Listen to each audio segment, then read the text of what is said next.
All right, welcome everyone to another edition of Trading Bitcoin with your host, Tone Vays. But this time I am not alone. Thank you, everyone. I tried tweeting this out as early as I could. And I am being joined on this episode by the one and only Willy Woo, coming to us. I don't want to dox him, but he is coming to us from an awesome RV, which serves as his office.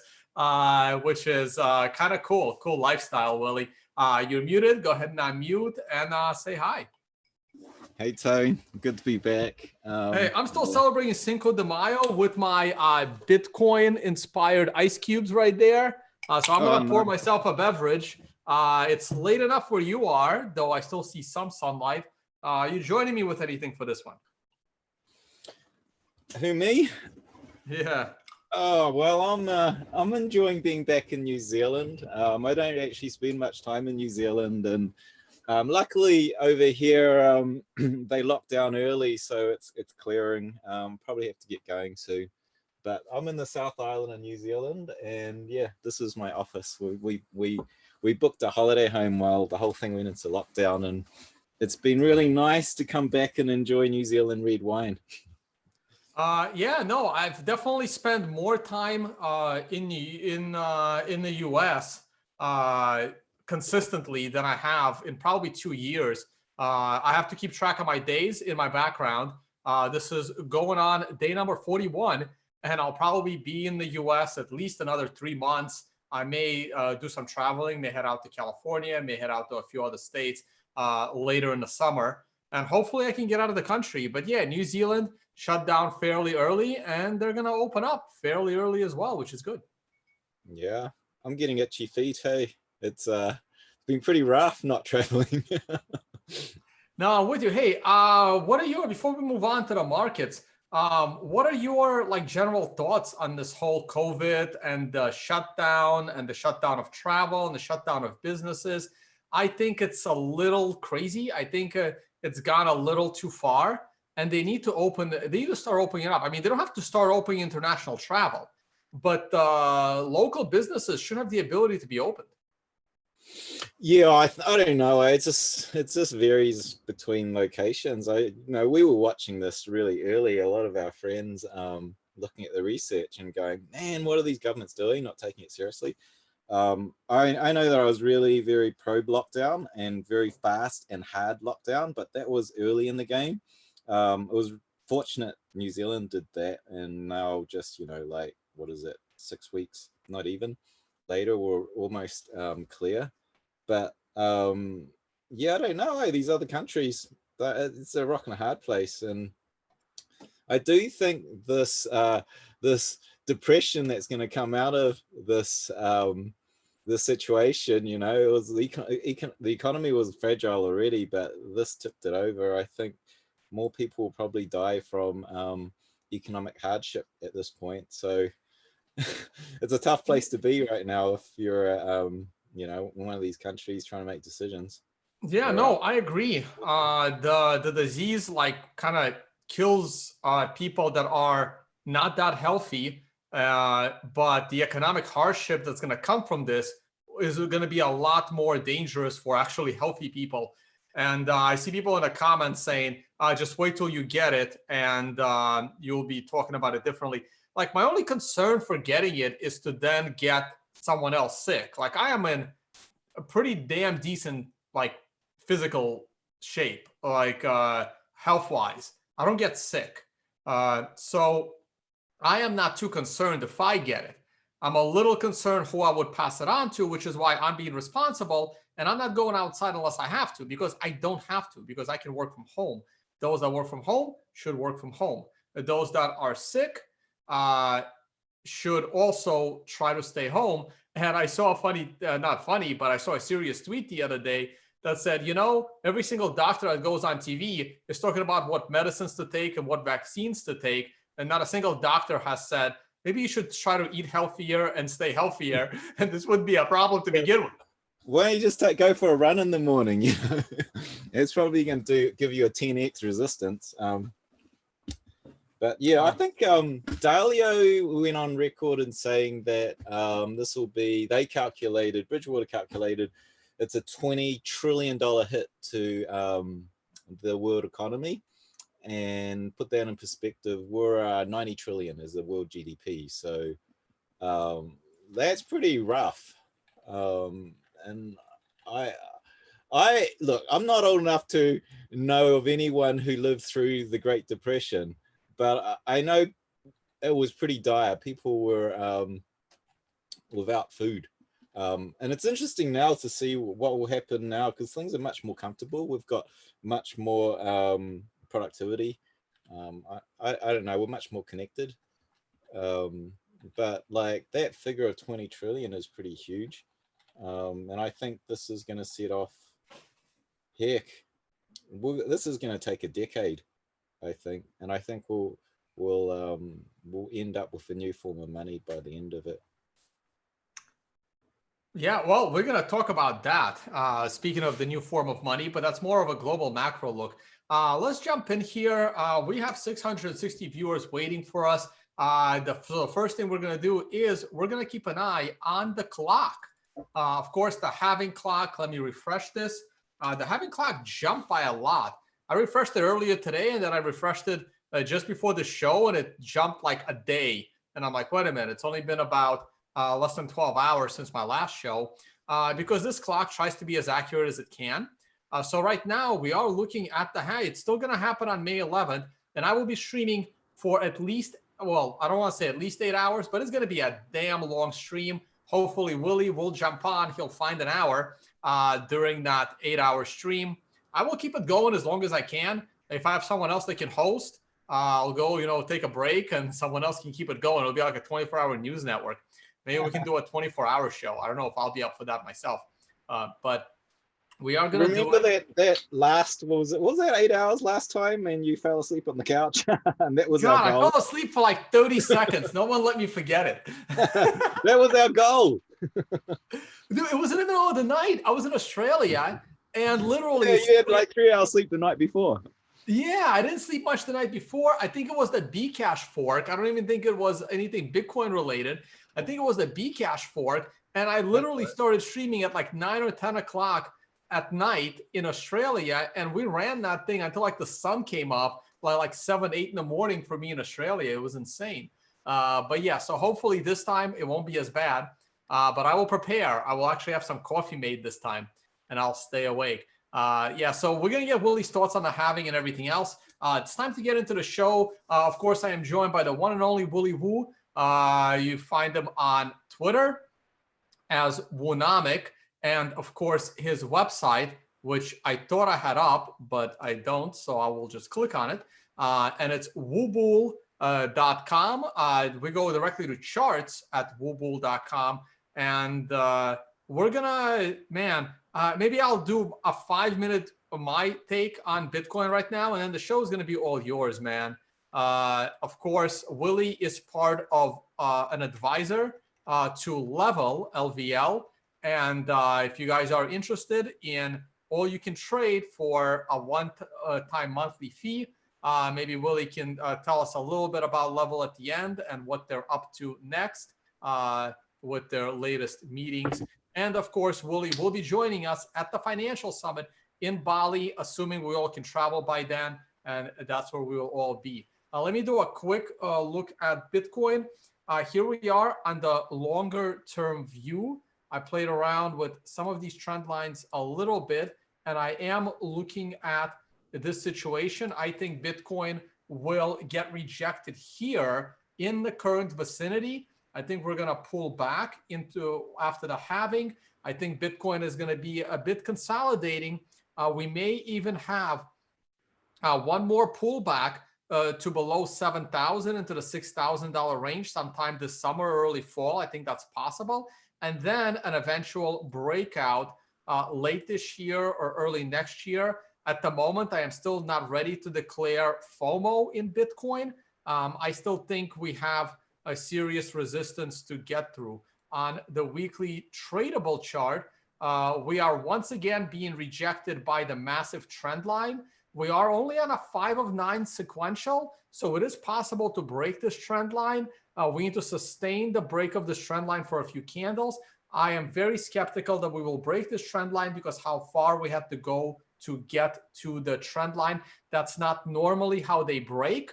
You need to establish a higher low before you can actually challenge that trend line with enough momentum and force. This is the daily chart. We just flipped the candle over 13 minutes ago. The 5 candle did pull back. We almost made a new high. This is a clean double top. And at this point, I would love to see a timing with the sequential in order to mark the top 4 days from right now. So the 6th candle just started.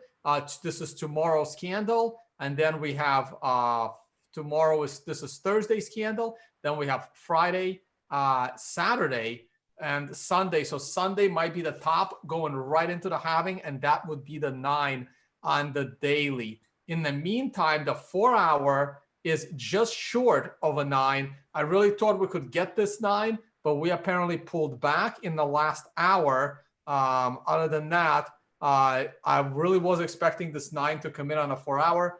We did not. I don't really like double tops. This is not where I want Bitcoin to top.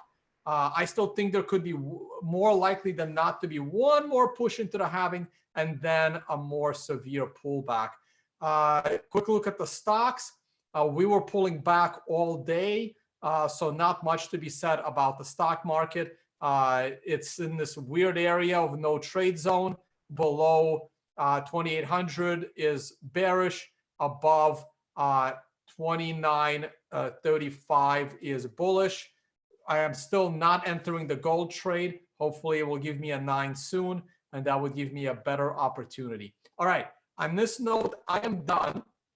We are at 900 viewers. Guys, please hit the like button, hit the subscribe button. If you like this channel and you want me to bring on more cool guests, please use the affiliate page if you're going to sign up for any of these cool products. And I'm going to hand it off to Willy. My views on the market are done. I am stopping the screen share. But Willy, I wanted to show you my Embly card. Last time we were together, this is my new one. Check this out. Oh, yeah, that looks awesome.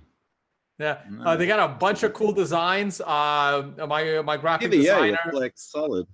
Yeah, it's solid metal. But yeah, so check that out if you're looking for one. We'll talk. All right. Okay. Right. All you, man.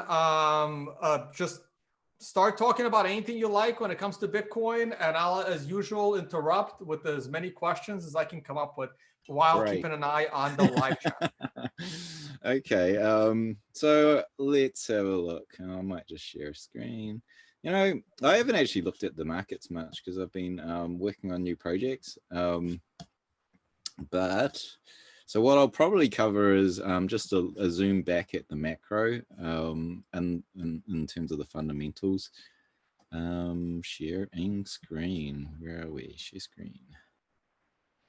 I shall share number 2. How do you do that? That one will do.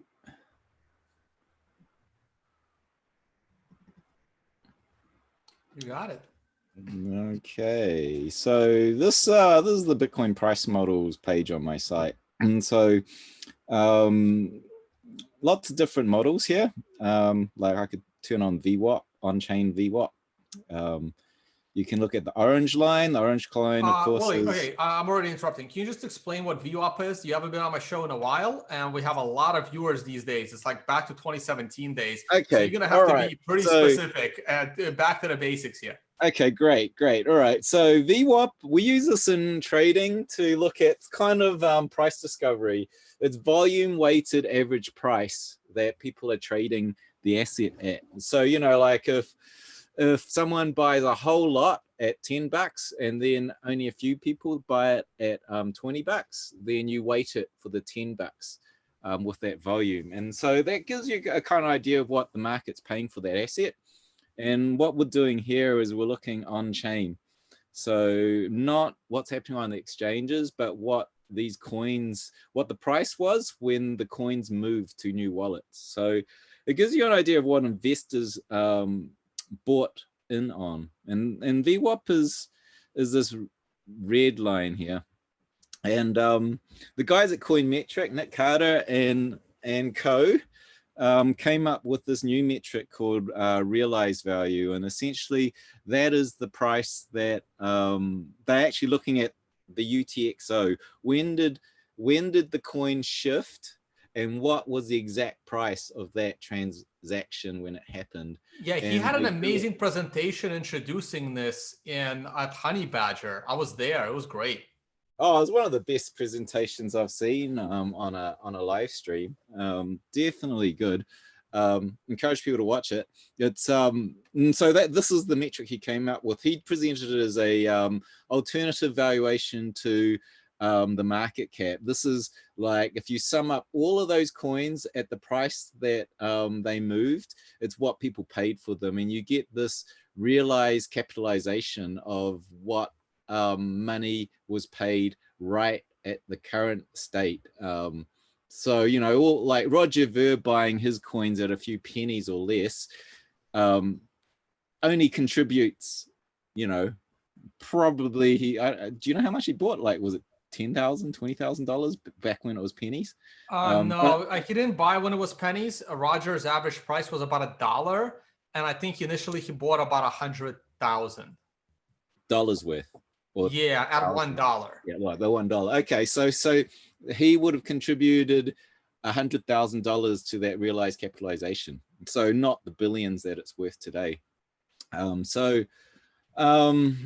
I like that metric, and what you can do with it is divide by the supply, and you actually get the dollar value that the current average market has paid for these coins. So VWAP is one way you can measure that, and it's kind of it's not as exact as realized price, but realized price of obviously using the actual coins moving, whereas this is just looking at the volume of coins moving for any one day. It's a different way of realizing the same calculation, and so I'm just looking at this, and I guess it was over a year ago that David Poole and I were working on a lot of valuation metrics, and see there's this green one here, which is what we call the top price, and that's just a very simple technical calculation, technical indicator, meaning it's not fundamental to what investors are doing, and it's just 35 times the cumulative average price. So it's just a formula based on the price, but it has caught every single top in the past. If we go back here, you know, whoa, so the next one's gonna be sweet, huh?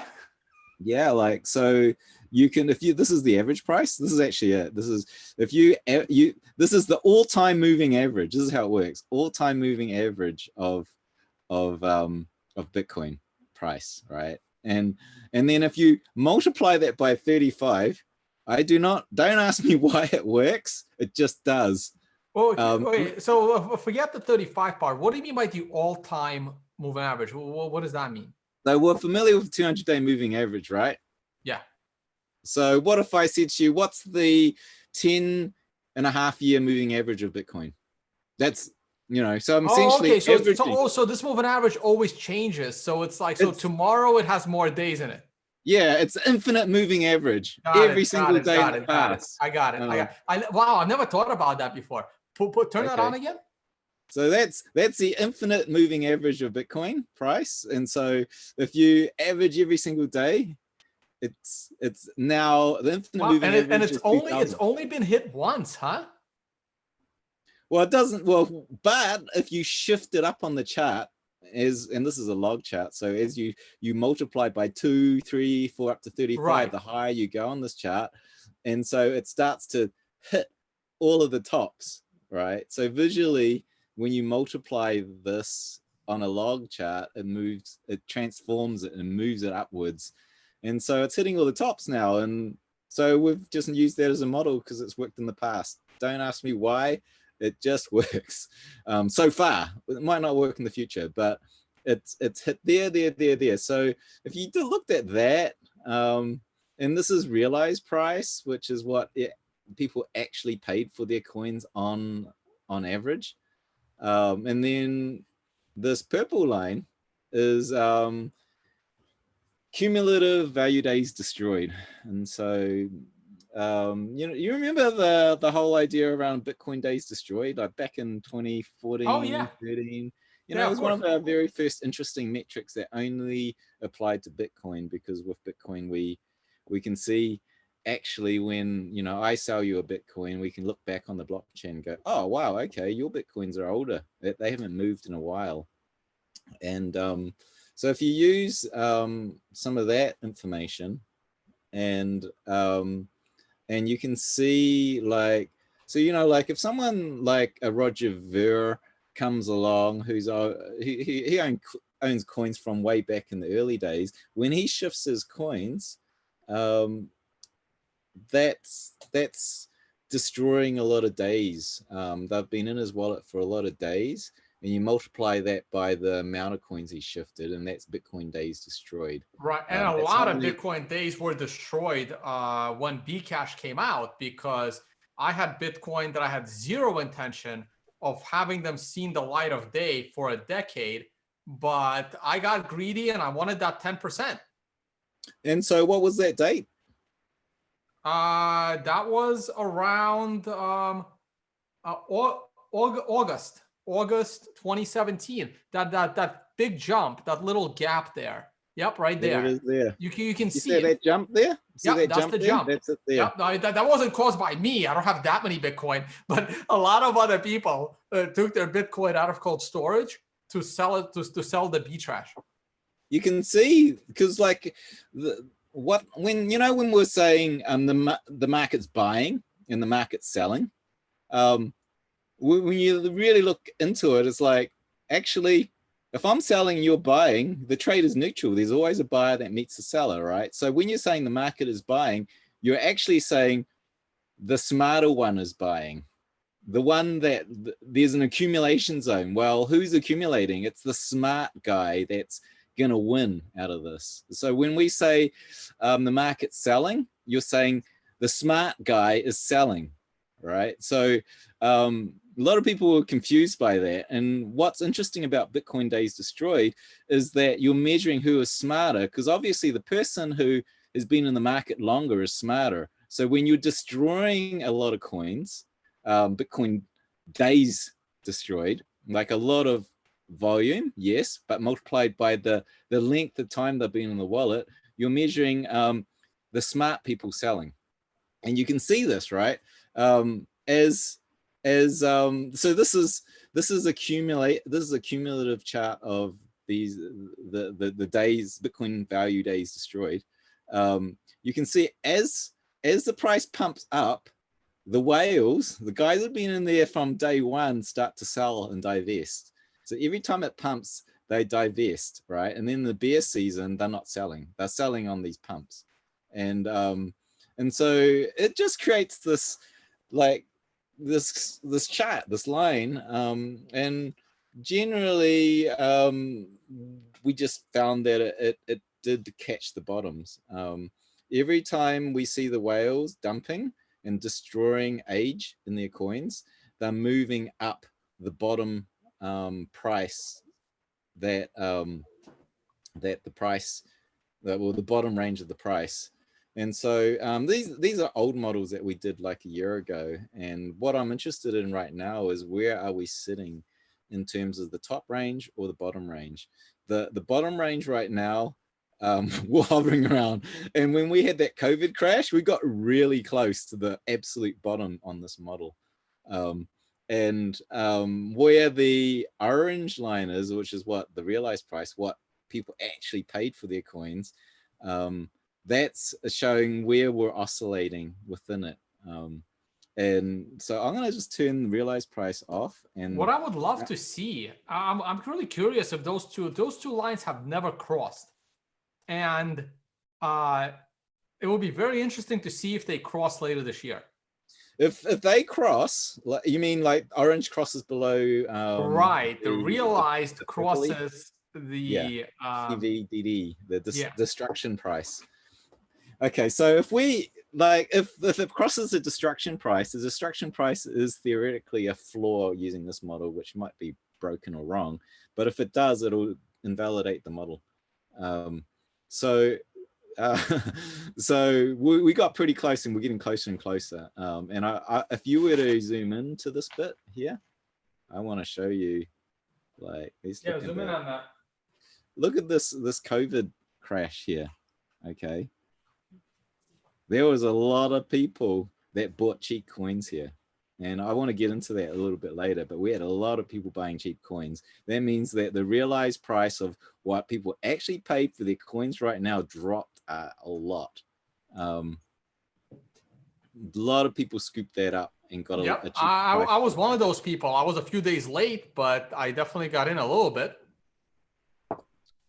Congratulations. That's a good buy. You know, I would even go one further. This takes us to ideas around the bottom price of Bitcoin. Like, where is it? The did I have a mining? I can't believe I won my bet. I was all mentally prepared to lose that bet the crypto man ran, which would have mentally devastated me for years to come. But I ended up winning because we fell below 4,500. What was the bet? Oh God, it will be the most expensive stake ever because of all of my life savings that I lost by it going down that far. But he now owes me a steak dinner. Oh, okay.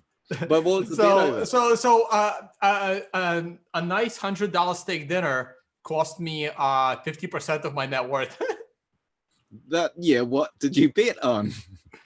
Oh, we bet on the price of Bitcoin going below 4,500 before the halving. Oh, and okay, so you won. Right. Okay. Right, but we made this bet. That was actually quite a long shot. You did well on that. Like, I yeah, but the bet, it required a black swan for you to win, bro.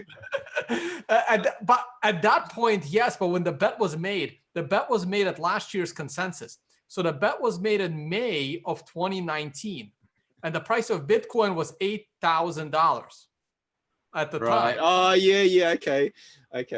And I said that we will have a 50% correction from that point, but then Bitcoin went on to 14,000 and then fell and then went to 11,000 and then fell, went to 10,000 and then eventually it fell. And I at that point I didn't think I was gonna win, but it was kind of funny. If you were like seriously margin training 6 or 7 figures, I think you'd be sweating. Oh, for sure. But yeah, okay, I'm gonna bring us back to we're talking about the bottom range prices of Bitcoin, because that's what we've been testing in the last month and a bit. And so, you know, we know about these sort of difficulty ribbons that pick look at the miners. So, you know, when we just zooming in here, when we look at this sort of you know, remember the 6,000? We were all bearish. I remember this, and then the whole thing started collapsing, right? And then you'll notice as the whole thing starts to collapse, you'll notice that the difficulty rate starts to drop. Difficulty rates drops because the hashing power is dropping. Hashing power is dropping because miners are getting wrecked and they're being liquidated. They start to sell more and more and more of their mining revenue to cover expenses, to the point where they're bankrupted. And so then they dump everything. And then that dumps the price. And then the next miner that's a little bit stronger than the previous, but still pretty weak, gets killed because the price is continuing to drop. And so you get this cascade of weak miners starting to dump their coins because they're liquidated. It works just a bit like trader liquidations that happens over a few minutes over BitMEX due to stops and liquidations. But with miners, it's a little bit slower, but thus essentially going bankrupted and dumping all their coins onto the market because they're being liquidated. And so there's this cascade of them that starts to squeeze the next miner and the next miner until so as they die, obviously they stop mining, the hash rate drops, and only the strong survive. And the very strongest is gonna go. Do you think they're gonna go bankrupt? Hell no, they're gonna go, well, I'm gonna hold my coins because everyone's gone now. I'm not selling. you know, they're the holder of last resort. So that's what you want to see. You want to see that recovery out of that, what we call minor capitulation. And you want to see that starting to rise again. Once you see that rising, that is a sure as hell buy signal. Like, because those strong miners are not selling. They're solid hodlers. They're mining and they know this market and they've got efficiencies. So all the other miners start joining in now. You know, the weak have been culled and the strong are coming in. And so this whole process is, you know, it's a cyclical thing for miners. It's live, make lots of money, then die and get culled out of the scene if you're too weak. And when we look at this ratio here, I should really put this live for everyone. This is like the Cambridge Centre of Alternative Finance. I think they're doing, they give this data out. They look at how much energy on average the miners like are burning to mine their Bitcoins. And we can do a ratio of how much energy the ratio between the energy consumption, pricing of the energy they're using to mine Bitcoin and the actual price. So when you get to a very high peak in this ratio, that means the price is very high next to how much electricity it's taking for miners to mine it. So a lot of weak miners can come in here and actually mine these coins at great profit until we get into this bear market and the price drops, and obviously the ratio between what they can sell those coins and what it costs to mine starts dropping. And you get into this area where what is the minimum price before they can't make a buck? You know, do they have enough money to cover their OPEX and their capital outlay? Usually yes, but in real dire circumstances, they can't cover the you know, the invested cost of their hardware, but at least they can cover the operational costs of the electricity and the labor. And then super dire is when they can't and they capitulate. And when we look at the whole market as a whole, this ratio, when we drop to these lows, we get into the zone of that minor capitulation where only the strong are going to stay. And we reached that with the COVID-19 crash here. Right there, we dropped to historical all-time lows. We were previously in this zone here. This is the normal zone for a bottom price. This is the zone for hard out wreckage, and it bounced back really quickly over this. So there were a lot of concerns whether or not, you know, this was such a big hit that the miners might not secure Bitcoin, and you see they bounce back really high. And you'll also see inside the zone, let me grab it. That's the difficulty ribbon. You'll see inside here, we saw a capitulation. As that price came down, we actually had hash rate drop. But that is not a very good chart because it's based on difficulty, and I'm going to pull up another chart which is based on the hash rate. While I do that, do you want to take over for a bit? Don't want to what? Fill the space. Tell a joke. Oh, no. Let me. No, it's good. I've got it. No need. Yeah, I'm about to ask you about the upcoming halving and what do you think that's going to do to this difficulty ribbon and how it's going to affect it, and how many miners do you think are going to come off the network? Okay, I'll let's get into that. But here's the this is the hash rate, but I just didn't title that correctly. Okay, so I'll get to that. See, we had the hash rate. This is more responsive.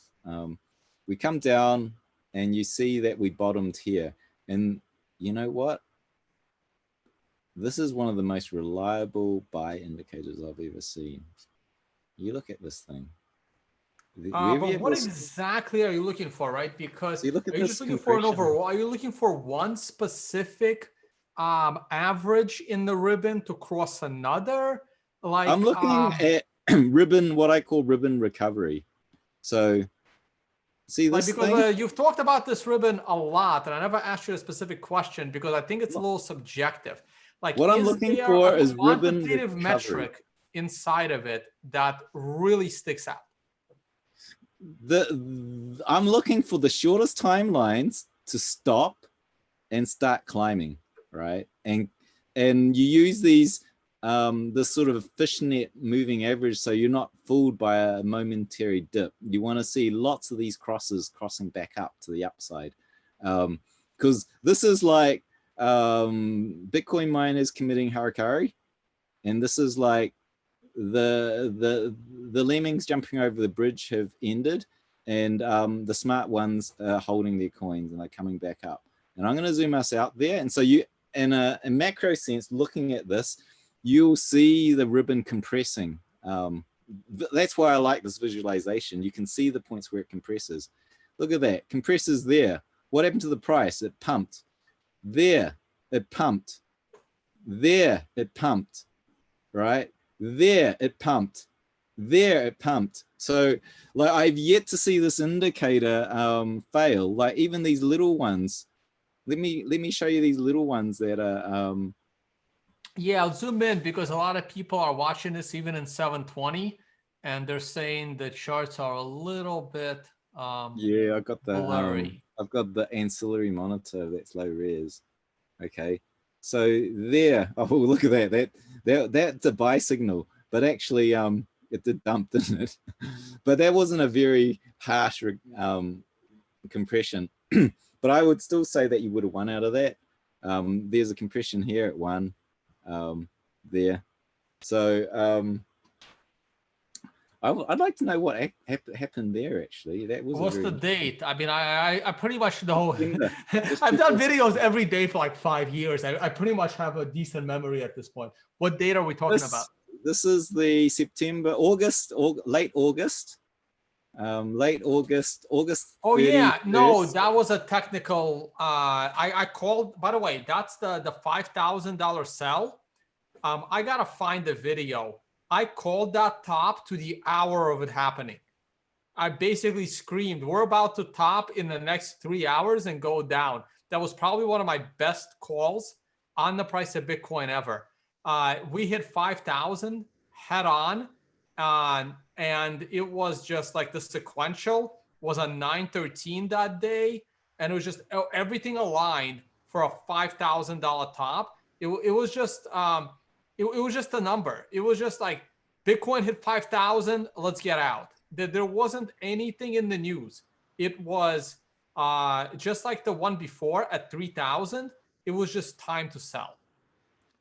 I'm going, why did the miners start shutting down hash power? Because that's what this ribbon goes. Why did they start shutting down hash power? Did they know were they trading this, expecting that? Well, you know we what don't want happened to over there? Well, here's what probably happened. It was probably remember Bcash had started in August, and Bitmain was for Bcash. So it's possible that a lot of miners. Oh, got you. So they diverted mining power to. Right, okay. And that's why you see one of those exceptions. It's one of those exceptions because if you go to August 1st, why they did it. If you put it on August 1st, Bcash happened August 1st. Nope, keep going, because that's July into September, right? Bcash happened here. Right, and that's when you start to see the mining hash rate. Okay, they're repurposing. They're repurposing onto a competing network. Yeah, got it.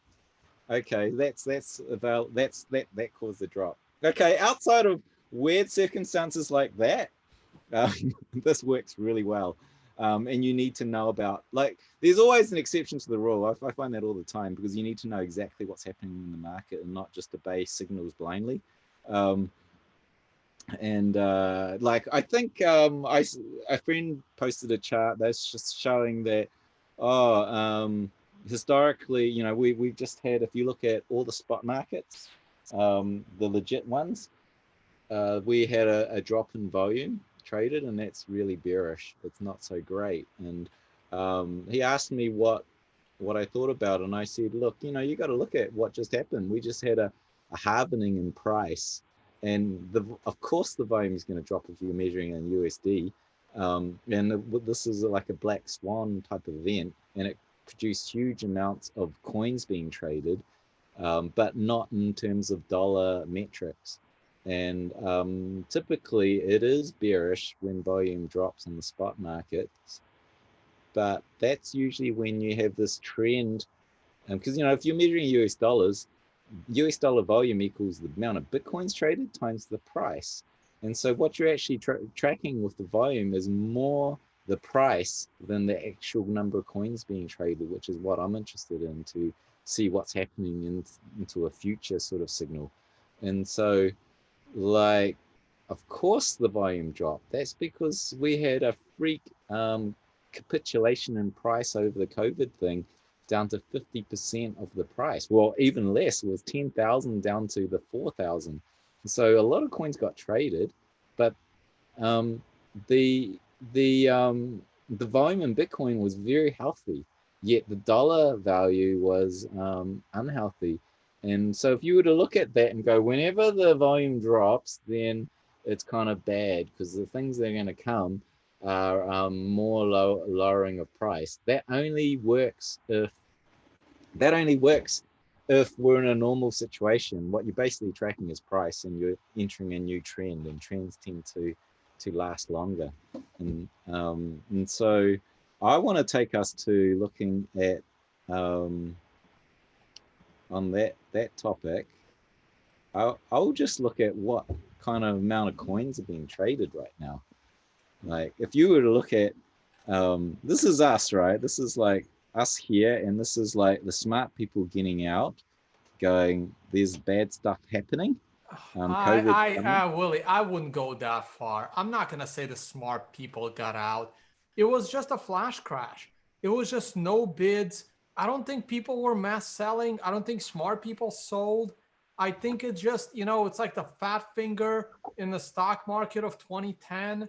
I mean, it happens. You have these pockets where you just have a down spiral. And I think the major cause of this was liquidations and panic selling, not smart selling. I think this bit was smart selling. We can look into it. We can grab that data and look into it, which maybe we'll do that after this. I think this was smart selling. Here, this was absolute capitulation. Here, it bottomed. And what you're looking at here is the coins that are active, okay? And this pinkish line is the coins that have been active in the last 7 days. So like any point in this line is these coins have been active, the number of coins that have been active in the last 7 days. The blue line is more the active coins in the last 24 hours. And so I like to see like when coins are really active in the 1 day zone, it's like great trading conditions. People send those coins into exchanges, they move them in and out of the exchanges, they trade. What I like to see is these coins where, like, if that coin moves back and forth to the exchange and back, or that, and it happens 5 times in or 10 times in 7 days, this pink line only counts that as once. So what you're doing is filtering out that trader noise, and you're looking at what are the investors doing. So the pink line looks at really what's happening with the hodlers, the people that are moving and not moving back and forth. And you can see we had a spike at this bottom, right? And so we had a spike here, and that took a lot of the supply out of the coins that are being traded, in my opinion.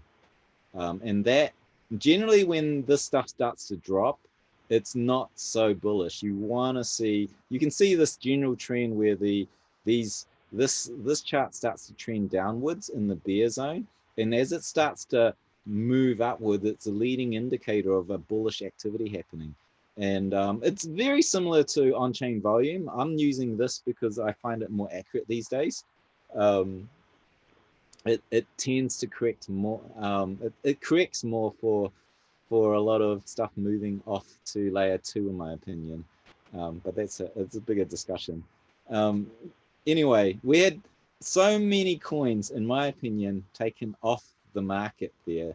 Like the weak hands sold to the strong hands, that got scooped up. And then there wasn't a lot of actual investor activity. Sure, there might have been trader activity.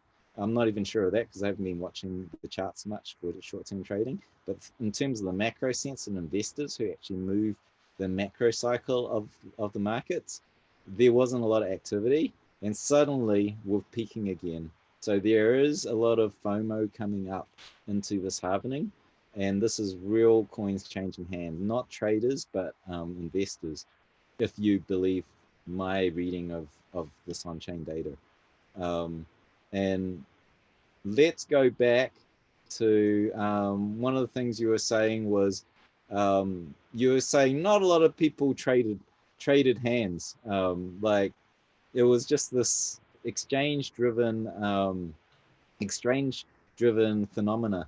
Well, let's zoom in here, because what we're looking at here, that blue line, this is, by the way, this is Glassnode data. They do a lot of really good work on I'm sorry, on-chain. Glassnode? I'm not familiar with Glassnode. Yeah, Glassnode is kind of competitor to Coinmetrics.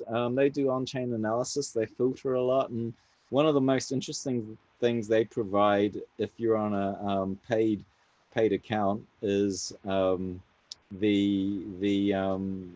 entities data. The entities data, you know, we're not looking at addresses here. We're looking at the clustering of addresses, so that, like, you know, obviously the average Bitcoiner will hold many wallets, but they look at the interaction between those wallets to say, the forensics says all those wallets are the same person. And so when you start to cluster addresses into entities, you can start to resolve the movements of actual people and their hodler activity. And what I'm looking at, this blue line, are the whales, which is actually the only data they provide. They're only tracking whales right now, which is Bitcoins, 1,000 Bitcoins or more controlled by one entity. There's about 1,800 of these entities. So you can see here, the whales actually started dropping during this crash. They actually sold, but then they picked up again here, right? So that was the interesting thing to me. There was actual solid drops in whale numbers here. They got out, but if you look at the macro sense of it, they were dwindling, and this was the point where the whales got bullish, and more high net worth individuals.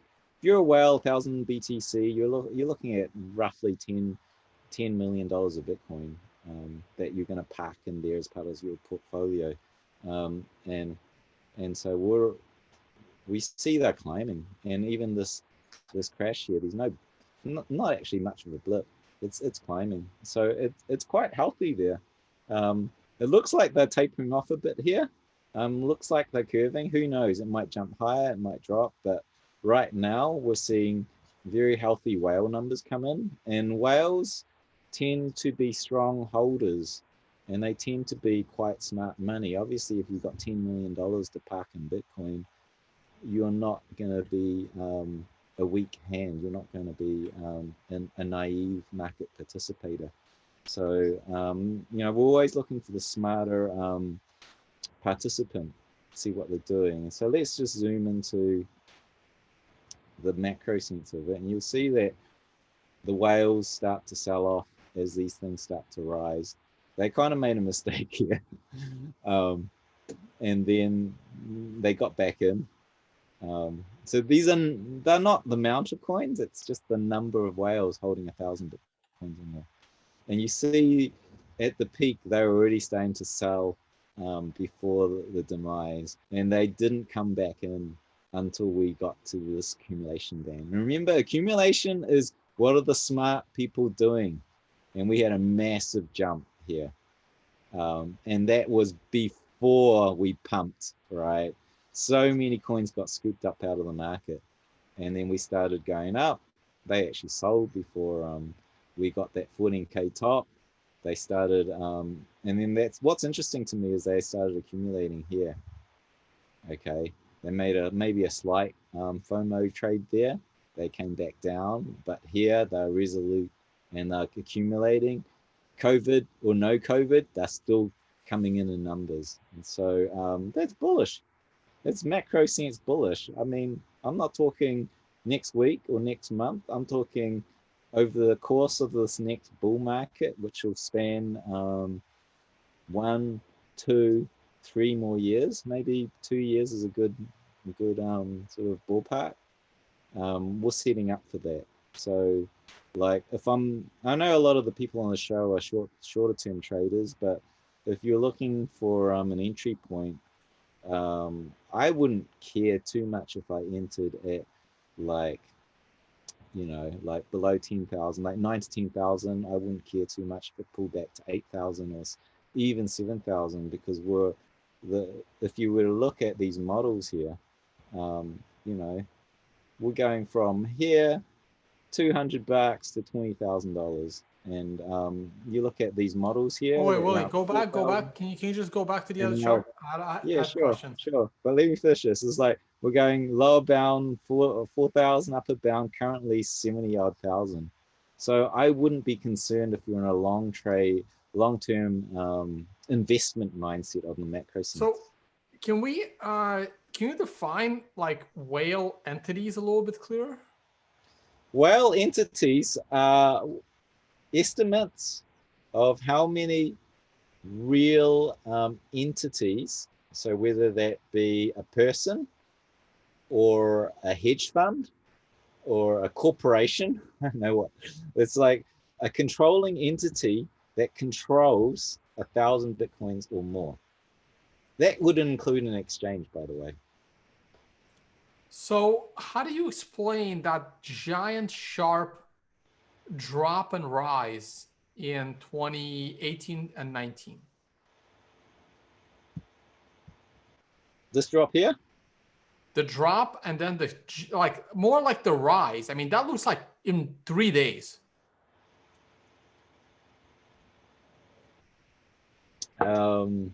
This rise here? Yeah. Okay. That's insane. One day. It's one day.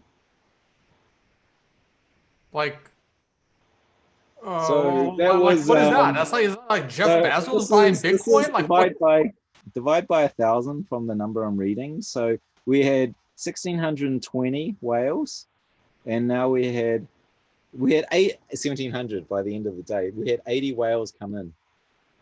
80 whales come in. But wait a minute. I'm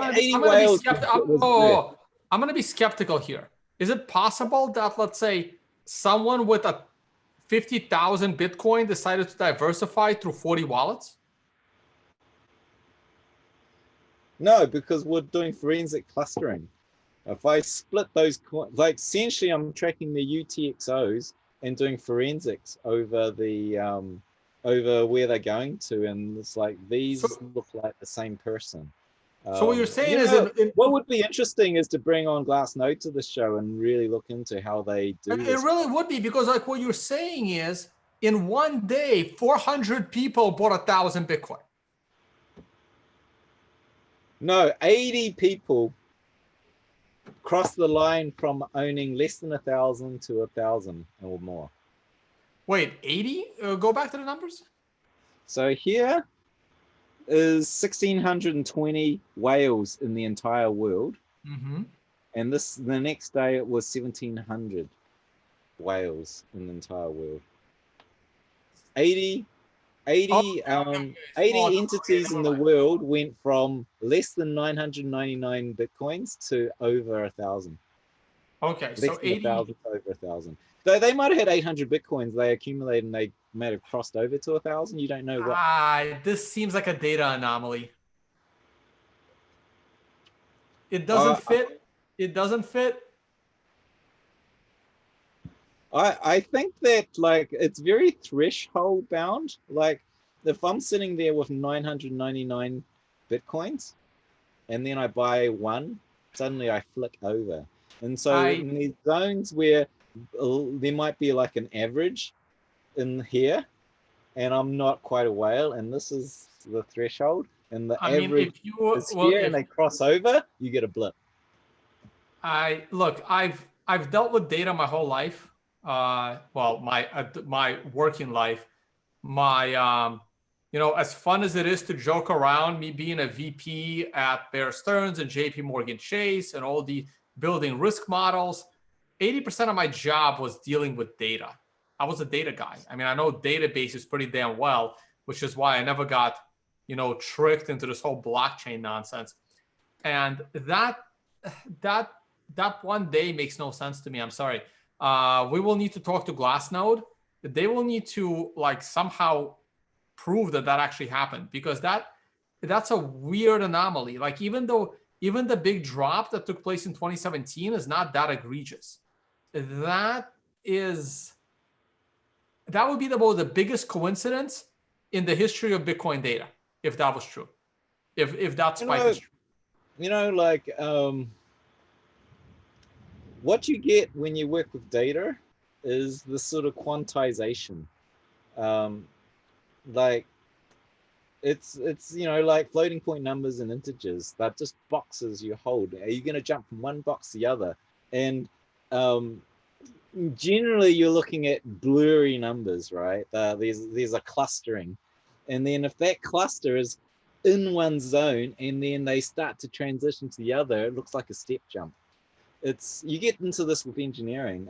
You get into a lot of these sort of step jump things, and and ultimately it comes down to how finely you sample it. And in this case, we're sampling at 1,000, and you get these step jumps. I mean, I think you could probably improve it with some more complicated metric that no one would understand, but would account for that. But for this case, you need to just look at the trend of it.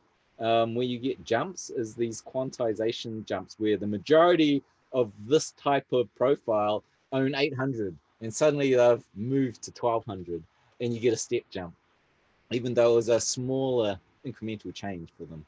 And that's what you're seeing in this chart. So let's can you throw some of the other ones on? Can you throw the whale address and the dolphin address? So yeah, here's the whale addresses, and this is when you're just looking at the whale addresses without clustering. Oh yeah, that's significantly different. Yeah, so like we've got a lot of these addresses that are 1,000 Bitcoins climbing, but of course what is this age we're in? This is the age of exchanges.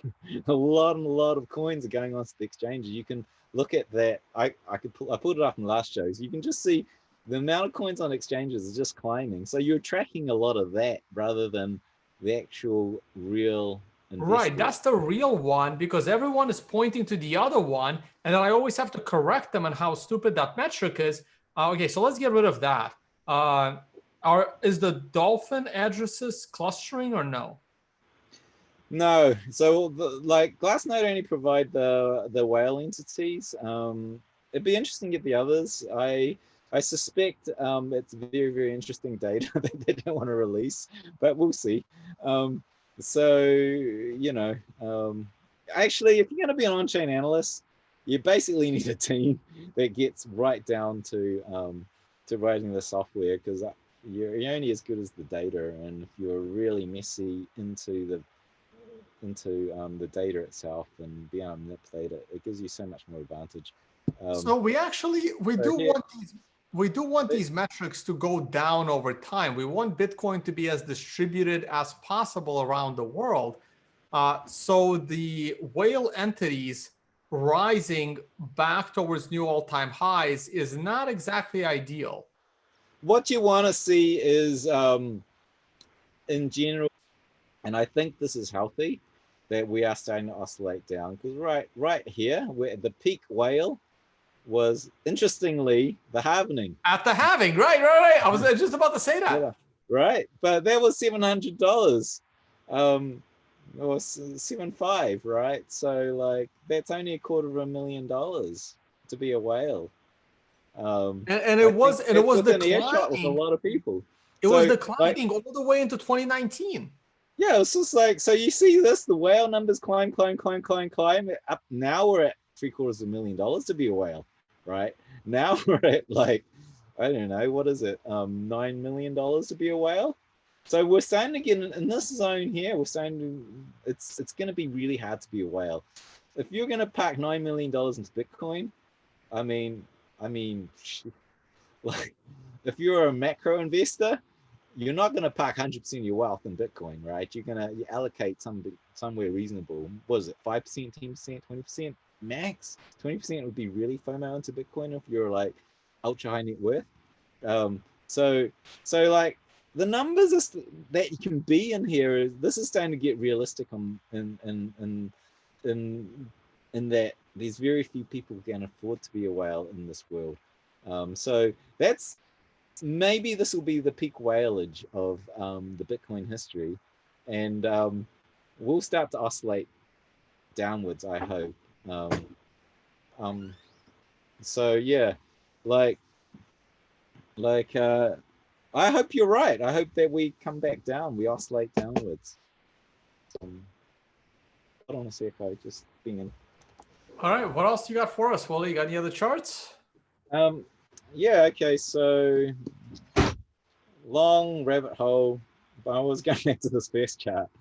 Was like, where are we on the cycle? Let's turn off realized price. It was a lovely circuit we went on, but I'm very interested in where are we in terms of the random walk of price within the two bounds of these models that may not be correct, but they've worked so far. And I don't know if you can see, but there's these, I've painted in red the halvenings, and we're coming up for the next halvening. So I'll take us to the this view. This is another view of the same chart, right? So let's turn off this. And so as we're oscillating within the green and the purple, this is showing us where we are in the bounds. And the red lines here, red verticals here, these are the halvening dates. And I'm interested in seeing where were we inside that band. And I just found it, whether it's coincidental or fundamental, I don't know yet, because we haven't seen enough of these events. But it was very interesting for me to see that we were very similar inside the bands of the top and the bottom models. We were here and we were here, and then according to where we are proportionally within that zone, we were very, very similar. And, yeah, we are similar. We're similar to that top line, and we're fairly similar within the oscillator line. Yeah, so we're there and we're there. It's a little bit skewed on this chart. I think we can still pump into the halving. I think we can go to about 10K into the halving, so that oscillator could still rise a little bit. This is the interesting thing, you know, I did this like, oh gosh, it was 3 or 4 weeks ago. I haven't been tweeting much. I've been looking at it, but I haven't been tweeting. But like, we were down here and I'm like, I don't know if this is like weird, but it looks like a massive buy, right? Moving into halvening, and it just so happened that we're pumping up into the zone here, and it looks like the spot we want to head for is into here. Be interesting to translate that into price, but we're underpriced right now according to this sort of curiosity. I wouldn't trade on this, but I do think that it gives you more information if you're going to trade this, that we are abnormally in the low band of the march of Bitcoin as it climbs upwards due to its adoption.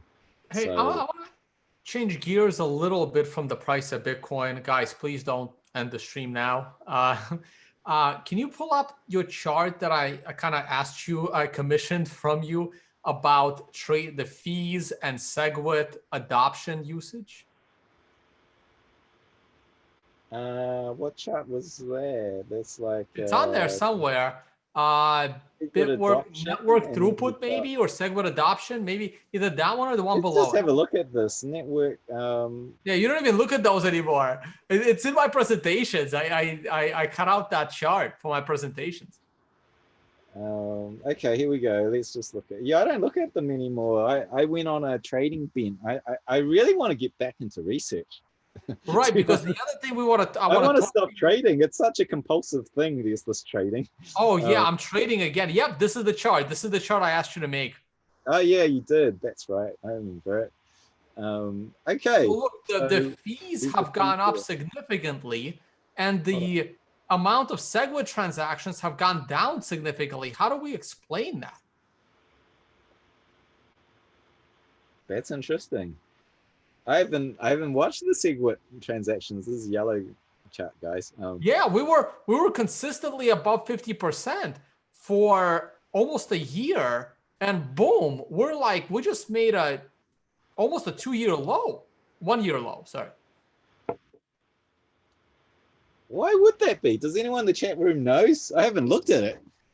No, I didn't There's know someone that either, smart in but there. like the number of nodes has gone down significantly lately. We're at like a multi-year low in full nodes, and I've been noticing how the transaction fees are significantly rising. And looking at this chart, Segwit Someone's transactions blaming significantly Luke dropped. Dash Jr. Bitcoin Motorist is blaming Luke Dash Jr. Others are saying noobs coming in. I don't know if that's the case because most wallets now support Segwit, right? So Well, what's the causing biggest that? wallet doesn't. The biggest wallet is blockchain.info. And the sooner that company just like goes belly up and destroys itself, the better life will be for everyone in Bitcoin. And that company is a plague. It's like it's up there. They didn't win the award for the worst we had the Scammy Awards. You remember, you were there, the Scammy Awards. And blockchain.info is gonna win that award next year. I promise you. I will rig the votes if I have to. Is there, I'm you know, kidding, like, guys. It's fair voting. is there someone using the network? Like, what was it? What was that? Was it Vera something or other project that was notarizing, not using the Segwit, and it crashed our Segwit trend? So, you know, it doesn't take, not all these transactions are financial. They could be just the transaction notarizing stuff. Has there been a project that's dumping a lot of transactions to I notarize? have no idea, but this looks like spam. This Look is at this. starting. This Look is at this. starting to look like This spam this chart, again.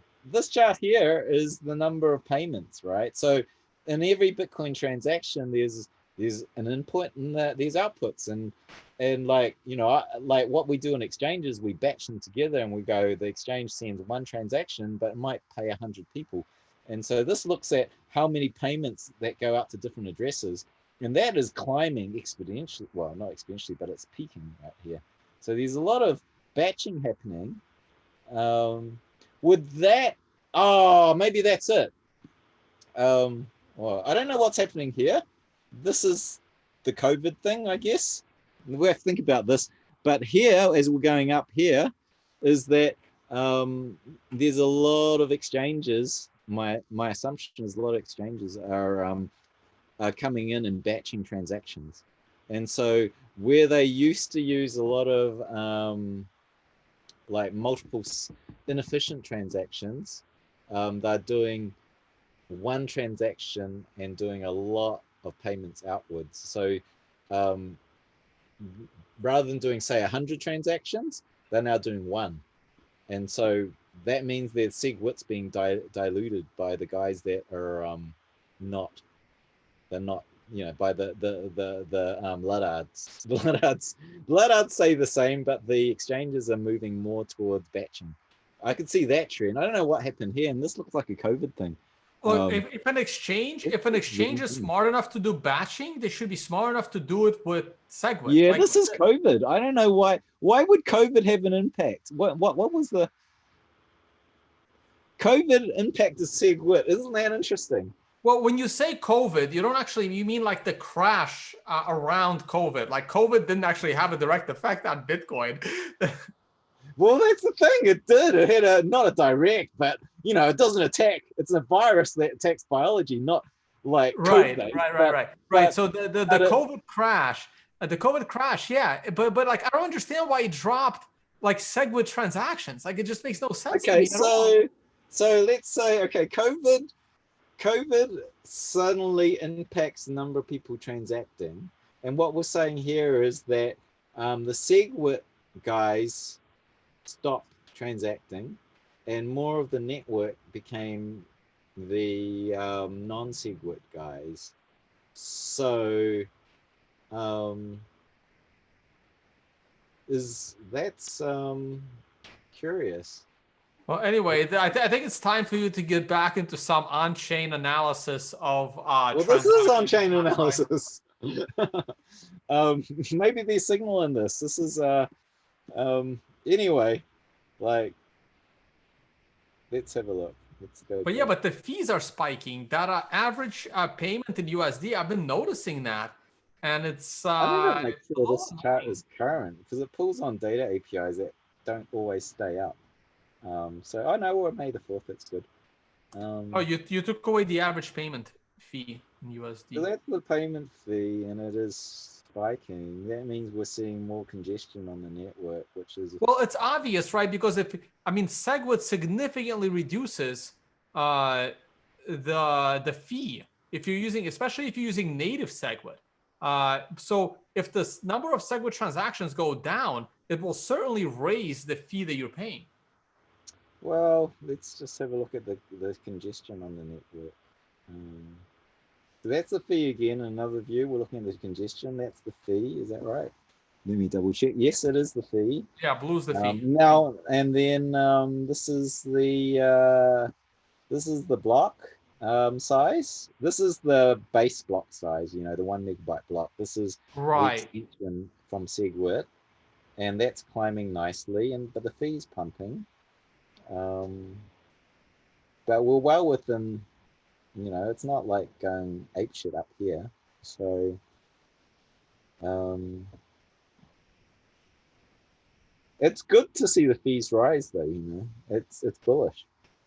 There's a lot of people wanting to move coins, and I think this is the happening FOMO. If I was to just on the surface, first time I looked at it, my first inkling would be, is this happening FOMO? And people want to buy? What's the chat room saying? The chat room, there's a question saying that some Lightning companies closed for COVID. I doubt it. I mean, if you are working on Lightning and Bitcoin and you have to close for COVID, you clearly found the wrong profession. What was I missed that? What was the thing about COVID? Were there some Lightning companies closed due to COVID? And I'm saying that if you are working on a Lightning company and you close due to COVID, you're in the wrong profession. Oh yeah, okay. Outside of the first trend, yeah, like I would imagine everyone's affected by COVID, but I get what you're saying. Like everyone took a day off to make sure the affairs were in order when the panic came. You know, I'm looking at, I'm doing a little bit of coding right now. I'm looking at the repositories and COVID impacts everything. No one's downloading from the repository, or you see a dip. Like they're getting the affairs in order everywhere. It's like 9/11. It was one of those freak things where everyone was distracted and they dealt with other things that were more important. But yeah, okay. Willy, someone just commented Bittrex has been tagged as mismanaging their batch transactions and polluting the pond.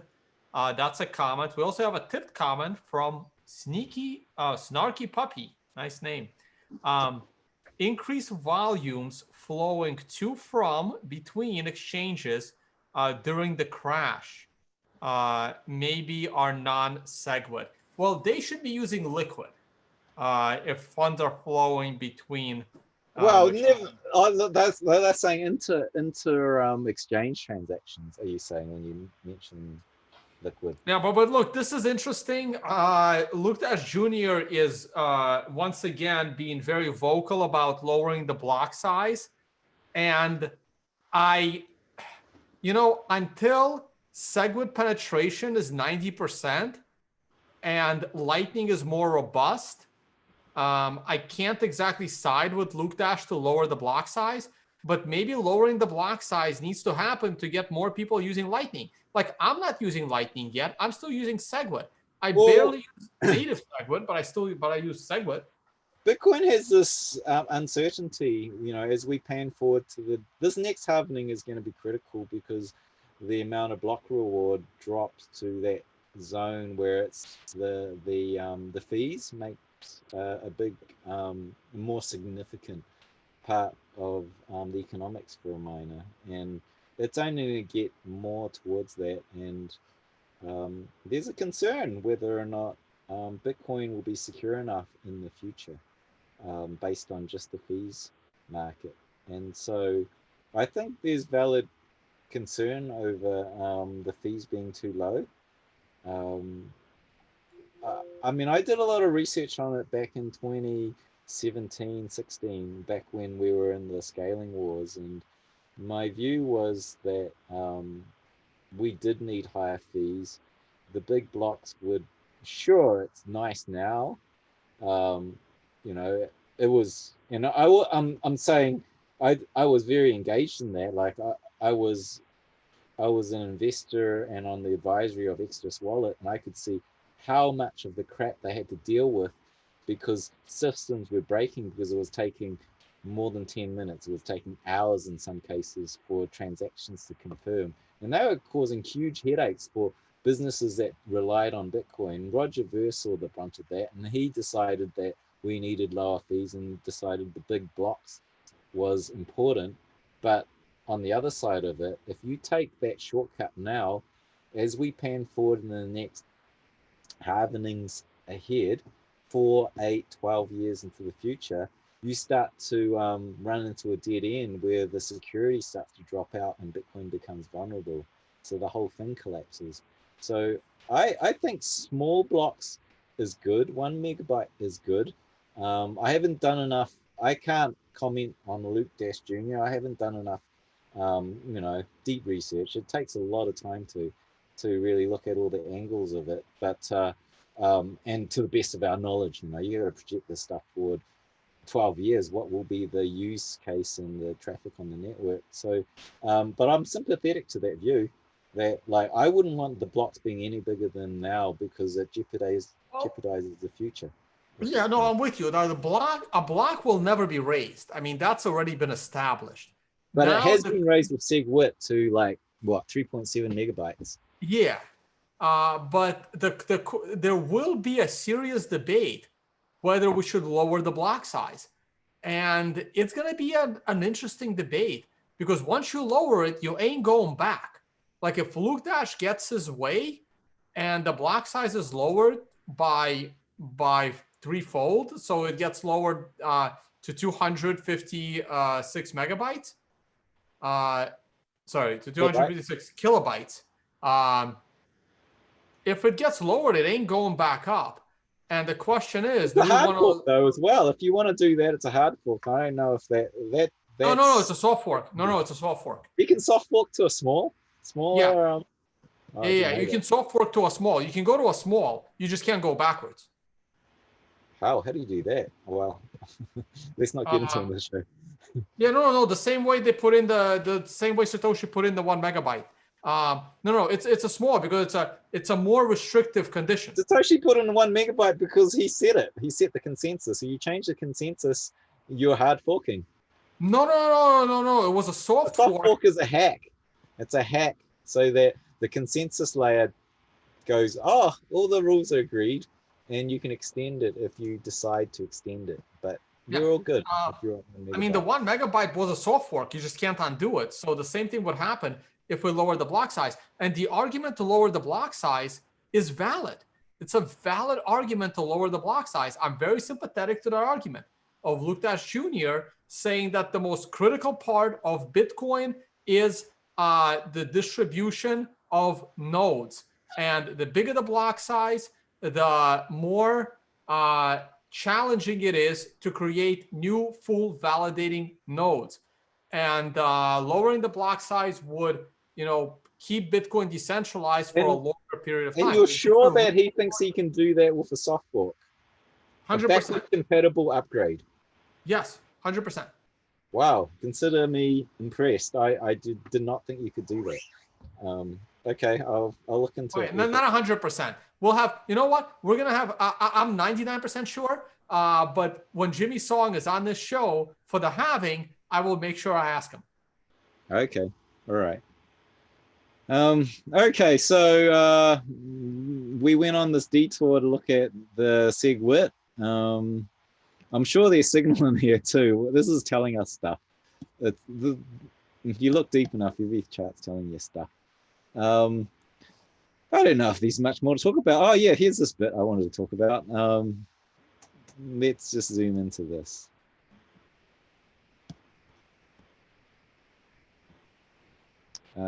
This is our COVID crash.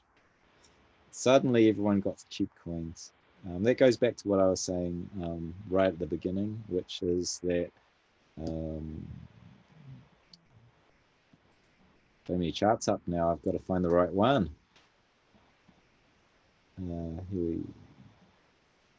Gosh, it's a Webull chart. Here we go.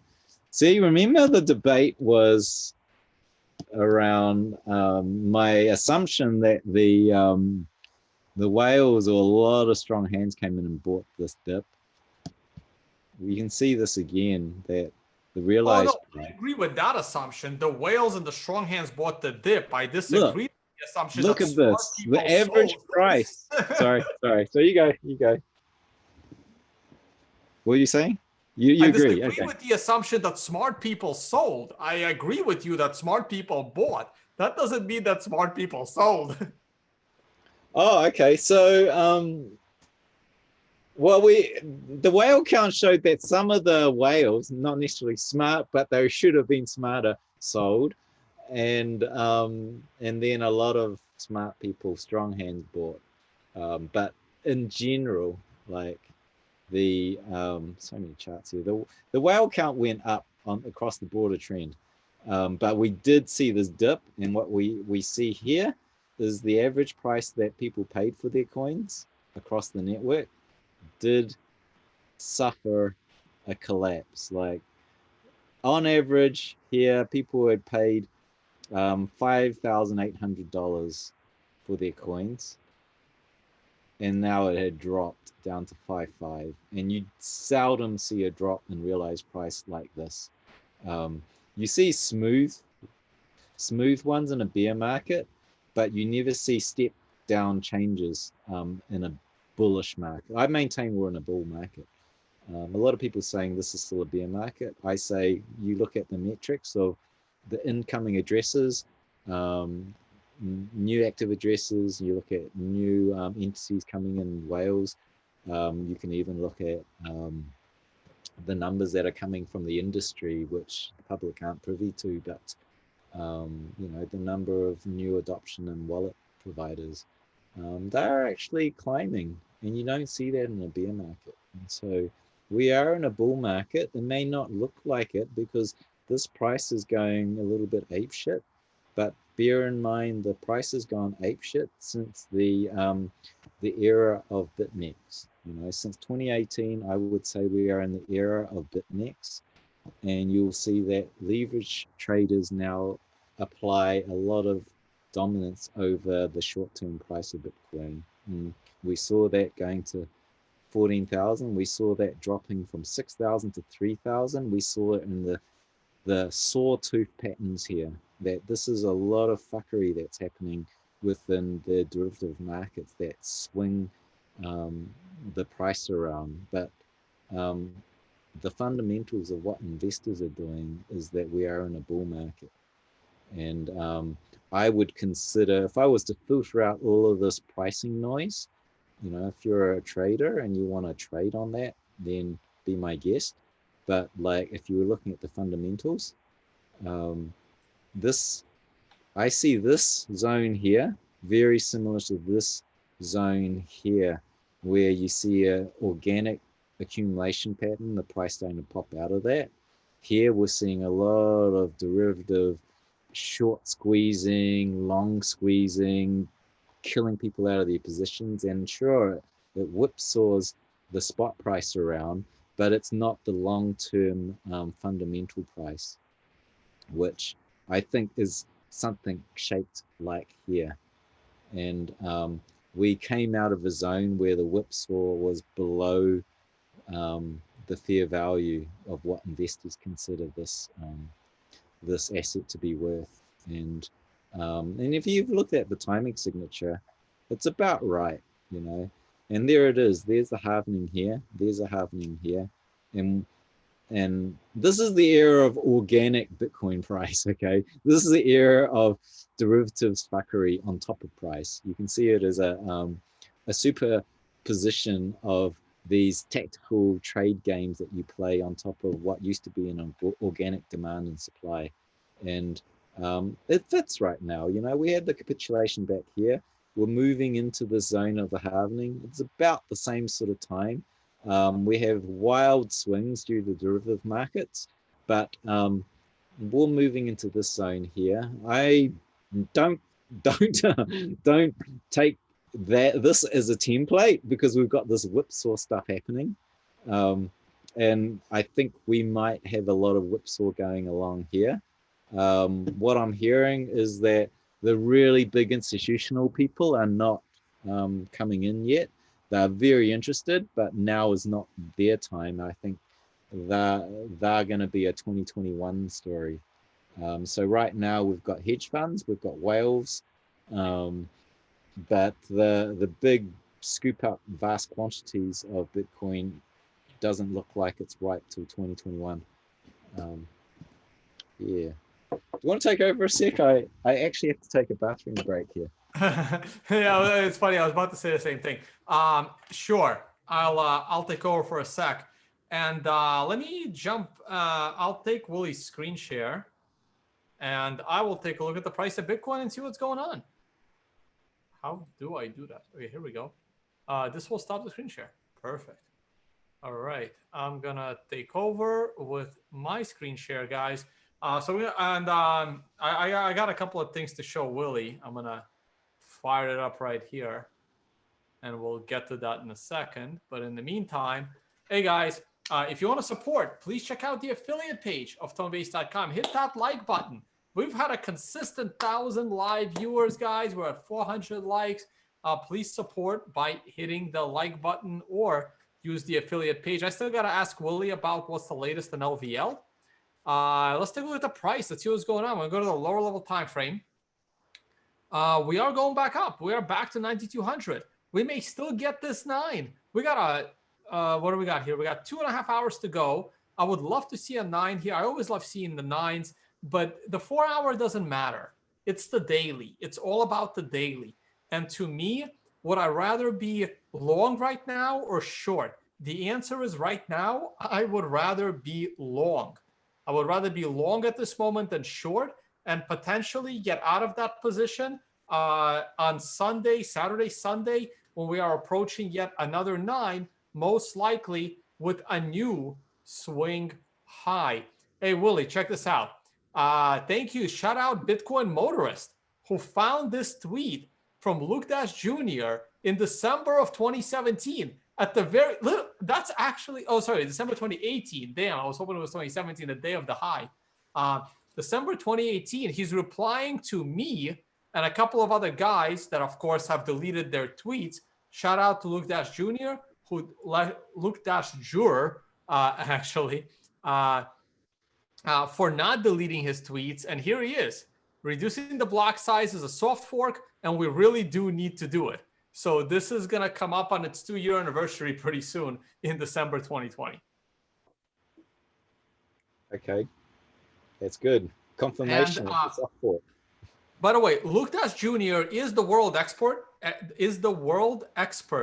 at soft forks, because he was the guy that figured out how to turn Segwit into a soft fork. Because and the two guys that brought Segwit into the world were Greg Maxwell and Peter Willy.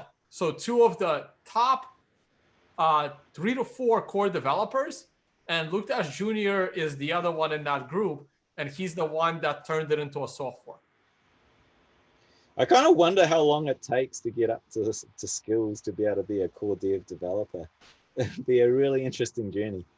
It's a different journey for different people. like for someone like Luke, it would take a lot less than for the average developer, the average excellent developer. Some guys are just, it's an art. It's a pretty spaghetti code base, I hear.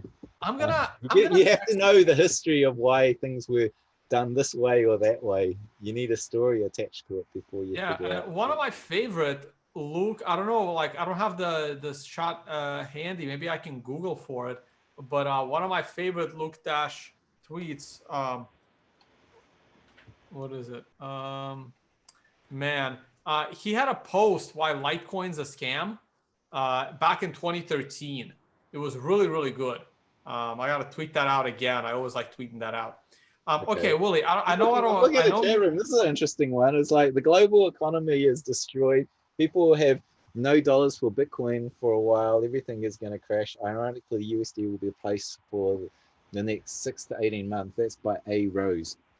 Well, yeah, I see that. So this brings us back to the price talk. Okay, I know you don't like predictions, Willy, but everyone's been begging. So why would people want a price prediction from me when I'm not an expert on price? I'm a directionality and macro guy.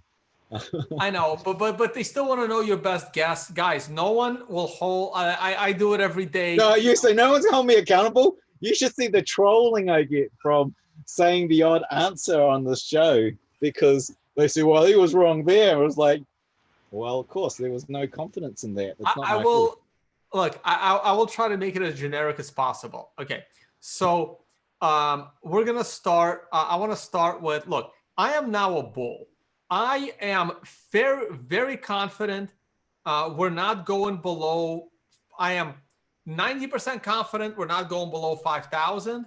I'm about 80%. Because you've got your steak dinner. It's in the bag. Well, yeah, the steak dinner is in the bag now, right? I also have a bet, but that bet, I'm winning that bet easy. I have a bet against 3 people that they say that Bitcoin will fall below 3,800. I'm like, no way, that's the easiest. But then again, if you think it's the easiest bet you'll win, you can probably lose that one. But look, I am at 90% confidence level. We're not going below 5.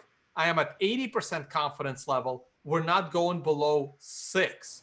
What do you think about those numbers, Willy? I'm not going to put you on the spot. I'm going to ask you your opinion on my numbers. How about that? 80%, 90% 5, 80% 6. I think that's fair. I mean, like, gosh, we're in the age of BitMEX fuckery. And so actually you winning your steak dinner was due to fuckery. It's, I should qualify that,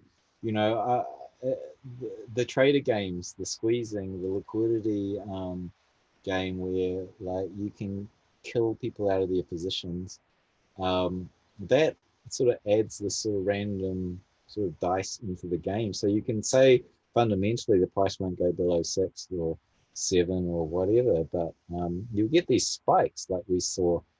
And so it's very dangerous to make these bets. If you were to change the bet to the price will not go below this on a weekly candle within the body. That's different from the wicks. How about this? You're right. It could spike down. And this is why I have another bet that I am still fairly confident in, that Bitcoin will not close on a daily level above $10,000 for more than 90 days this year. It has already done it. That's the weekly chart. If I go to the daily chart, I think Bitcoin has closed 4 or 5 times above 10,000 earlier this year. So my bet is that we will not do that. So right here, Bitcoin closed, the close here is above 10,000. So that's 1, 2, 3, that's probably 4, that's 5, and I think that's it. That's 6. So there's only been 6 days that Bitcoin closed the day above 10,000. I have a bet that it will not do that 90 days. I was supposed to say— How many days have we done so far? 6. 6 days. Oh, okay. Well, that's going to be an interesting one. Right I now, think that, yeah, you know, like this goes back to the other question is when does this whole thing go into a bull run, a FOMO run? And I'm adamant that we need a monthly close above 14,000. And I don't know. I'm feeling that we'll be sideways trading within a wide range for the rest of this year. And I don't know whether or not it's that swing, because 10,000 is one of these interesting numbers where you could totally swing in the sideways band and be above that and clock in more than 90 days. You know, I think I actually think we'll get more than 90 days above 10,000. But I think it's not a very sure bet because it's right in the middle of the range right now. And post halvening, if you look at the fundamental cost of mining a Bitcoin, I don't think we're going to get below fundamentally around the 6,000 range. I think if the strongest badass miners that will never sell, they're the most efficient, it's down in the 5 to 4,000. But the yeah, no, majority of mining, I'm with you. I'm with you. That's why I'm 80% confident we're not going to go below 6,000. And I don't mean just like on a random wick. I yeah, mean not like, on a wick. We're talking monthly closes, and you know those well, big not fat even bodies. monthly, right? Like right here, like you see the situation here. We had 1, 2, 3, 4, 5, 6, 7 closes below 6,000. I don't think that's ever going to happen again. We will maybe get one close if we're lucky, maybe 2 in a row, but that's it. Yeah. So this goes back to why looking at the bottom price is so important. You're looking at the miners because they determine the bottom price. They're the guys they're actually effectively the sell pressure. So yeah, it's a tough one. I kind of think we'll be above the 10,000 for more than 90 days. I think that the floor price in practical circumstances after the halvening starts to be in the 7,000 zone. Not wicks, but that's sort of where I think the majority of the mining industry will put the floor in, where they will cease to dump. I don't think we'll get another capitulation post halvening because that well, that happens at halvening, but we've just had a really wicked capitulation just recently with the COVID thing. So a lot of the weak miners have been culled. So I don't think we'll get the same level of capitulation from the miners at the halvening. And so this sort of floor price in the 7,000 range, I think it's a very strong sort of floor. Don't take me at that exact number. I haven't actually done the calculations. I haven't actually time and doing other Yeah, things. no, and I agree with But you on it would be actually really interesting to figure out from the data we have coming from miners what that floor price would approximately be. And this is really what we're talking about around this this bet, you know. So I was oh, there was something I wanted to talk about regarding this, but it's just slipped me. Yeah, it's around the halvening. Anyway, we can move on. All right, we got one more. We got one more, and then I'm gonna let you go. This is the big one, and I will give you my answer, and you can agree, disagree, but if you disagree, you have to give your own. Everyone wants to know what. Well, everyone knows what I think, but I'll say it again. What you think the end of year price will be, and here's my answer. I think we will be somewhere between 8,000 and 11,000. We will be in the $8,000 to $11,000 range at year end, and basically around 10,000, but I specifically chose 8 to 11 because I'm leaning towards just under 10K at year end. I'm going to use the restroom. Willy, your thoughts on year end price? That's a really ballsy call from Tone. I say it's ballsy because it's a very tight range given the span in which the price can move. Oh, Tone, you can't. You've taken the screen. I wanted to share a chart. So I'm looking at the long range chart from 2018 to started 2018 to now, and right now it looks like a very, very strong. I'll give you a screen share. I'll give you a screen share. I still hear you, by the way. I have my speakers pretty loud Okay, here. great. Let's Go for it. Take share over screen share. to this. Okay. Can you guys see the screen? I'm assuming you can on the chat room. I'll just make that assumption you can see it.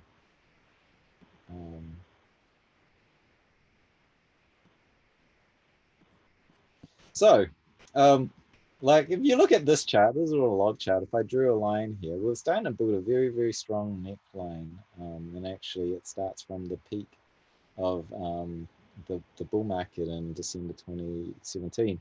And gosh, you know, the thing about these necklines is the more times you tap it, the more likely it's going to break.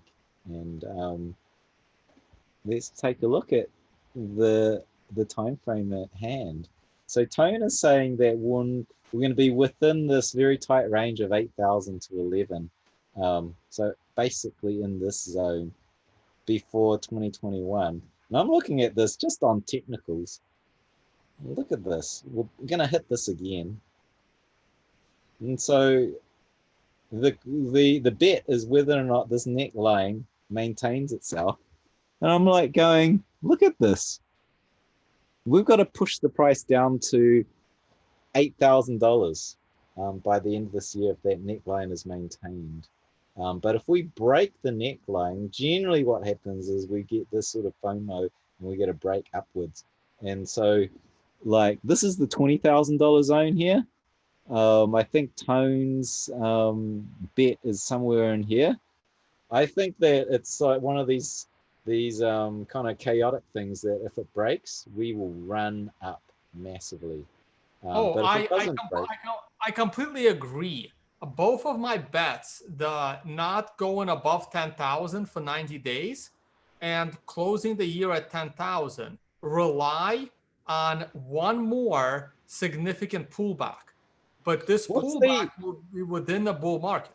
So that you'd be going down to here, but we can't go below 7 or 6 because that's the. So we're gonna muck around in this zone here. I think that's a very tight range to be mucking around in. But also, but also we could also fall to 7, break out to 12 or 13, and pull back to 10. I will. So what was your? I thought it was 8 to 11. What was your 8 to 11, right? But like I could lose my bet on closing for more than 90 days, but still win the end of year view. Oh, okay. I probably would take the other side of the bet, you know, like because like, you know, I respect that where you're saying you want to be in that zone, but I'm looking at this chart and I'm going, do you know, on that chance that we break it, like you're saying that we'll be trapped in this range. If we break it, man.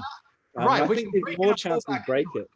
I'm also not going to put a bet on that range because the probability of me losing is very high. It's kind of like look at that. Look at that. You got that red solid bar there. That's the halvening. Oh, and by the way, guys, the halvening is, you know, like we obviously see it as, this is to your point, Tone. We see the halvening as a halvening of the sell pressure, you know. Who's selling Bitcoin? Well, nobody is because every seller there is buyer. It's all neutral.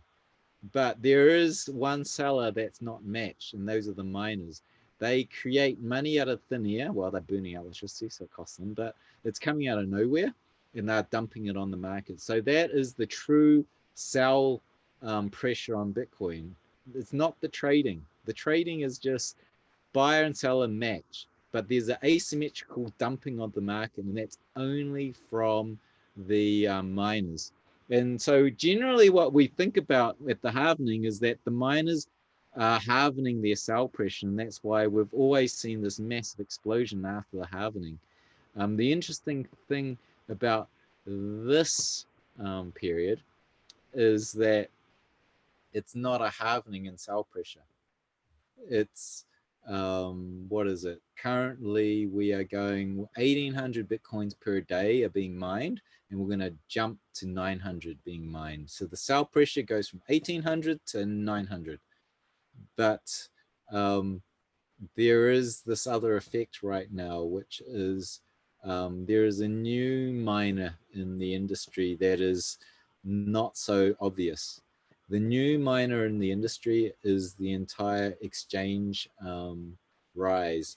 All of these speculative traders that are trading on BitMEX and the second tier exchanges like Bybit, FTX, Binance. Now, I say second tier not because they're less of a product. I'm just saying that in terms of the amount of volume being traded is not quite up at the same as BitMEX.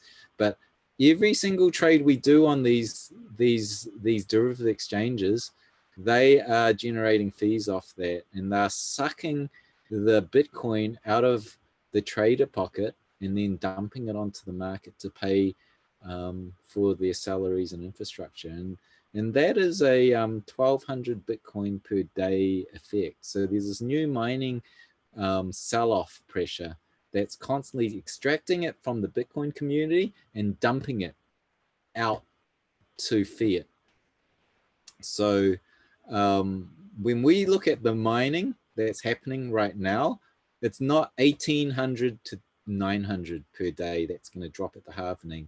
It's 1,800 plus that 1,200. So that's 3,000 Bitcoins per day, and it's going to drop down to 900 plus 1,200, which is 21. 3,000 to 2,100. It's like almost a 1/3. It's not a halvening. And we didn't see that in 2016. So we did not have futures exchanges trading these crazy amount of billions per day.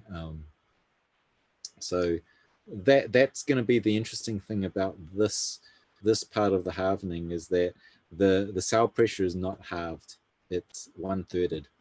And so it speaks to your sort of sideways ranging that we won't break out.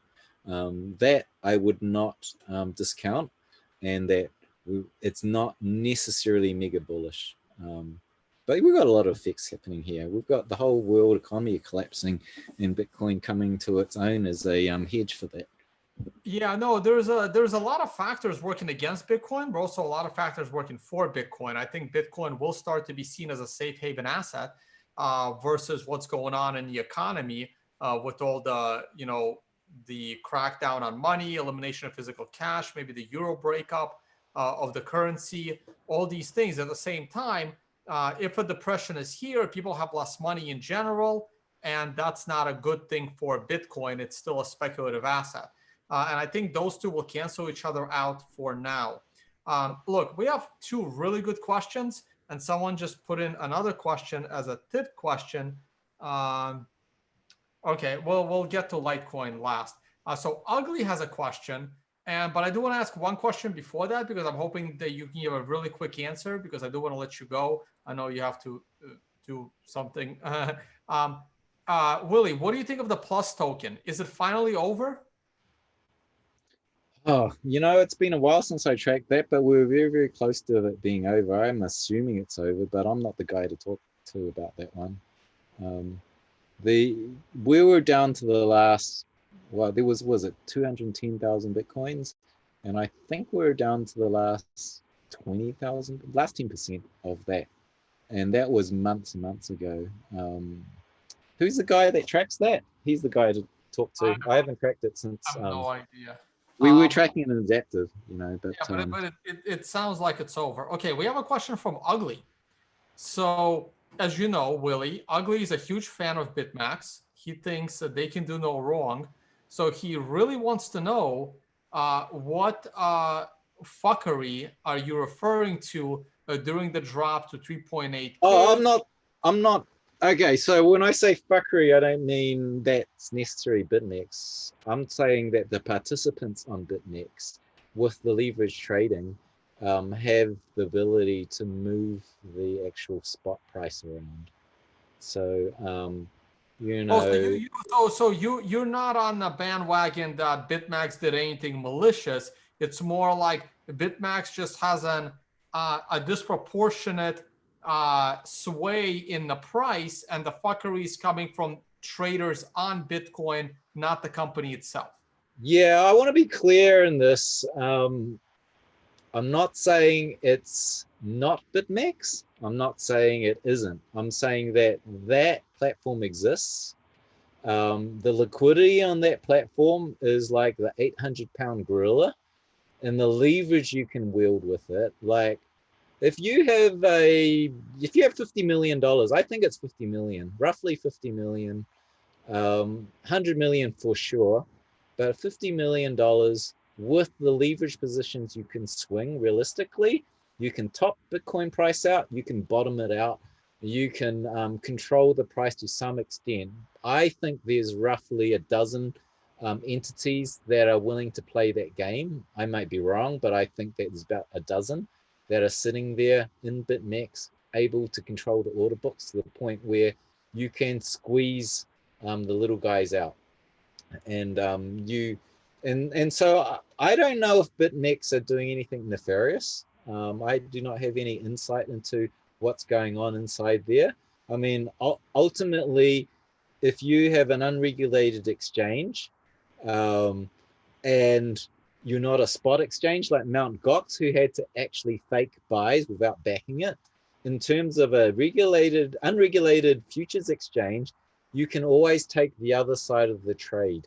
And you're never fractionally backed, because derivative exchanges is contracts between buyers and sellers. It's, if you wanted to do something nefarious, it's an open game to. I don't know if BitMEX would be that stupid to do it when they're under regulatory pressure. So I don't necessarily think they would do it. I think BitMEX has an issue around the order matching engine, and I know Arthur Hayes has been on many shows saying this is complexity of the order matching engine, and this is why it freezes up, why it's slow, because of the amount of calculations. And I'm going, that is not a good answer. You are making billions of dollars, and you can throw engineering at that. You can throw silicon at that. So it's obviously not a priority for BitMEX to improve their order matching engine to the point that it works. And they have not solved that problem. And I asked the question, why the heck haven't they solved that problem? You can custom fab a chip to process that with the billions they're making, but they're not doing it. It's a sequential operation. You cannot parallelize that order matching, but you can fix it with silicon. So I don't understand why they don't do that. And that makes me suspicious. Maybe they're just bored. Maybe the founders are bored. Maybe they're moving on to other things. Oh, trust me, they're not bored. I'm sure they're very occupied with their case against the CFTC. Okay, I hate to end this stream on a shitcoin question, but someone does ask, what do you think of the state of Litecoin? I think it's gonna die. I think the mining in shitcoins will die because they can't keep up with the price increase of the shitcoin to maintain their mining network. There'll be no research and development spending. Like, who's going to develop, new innovation in Litecoin mining? It's ridiculous.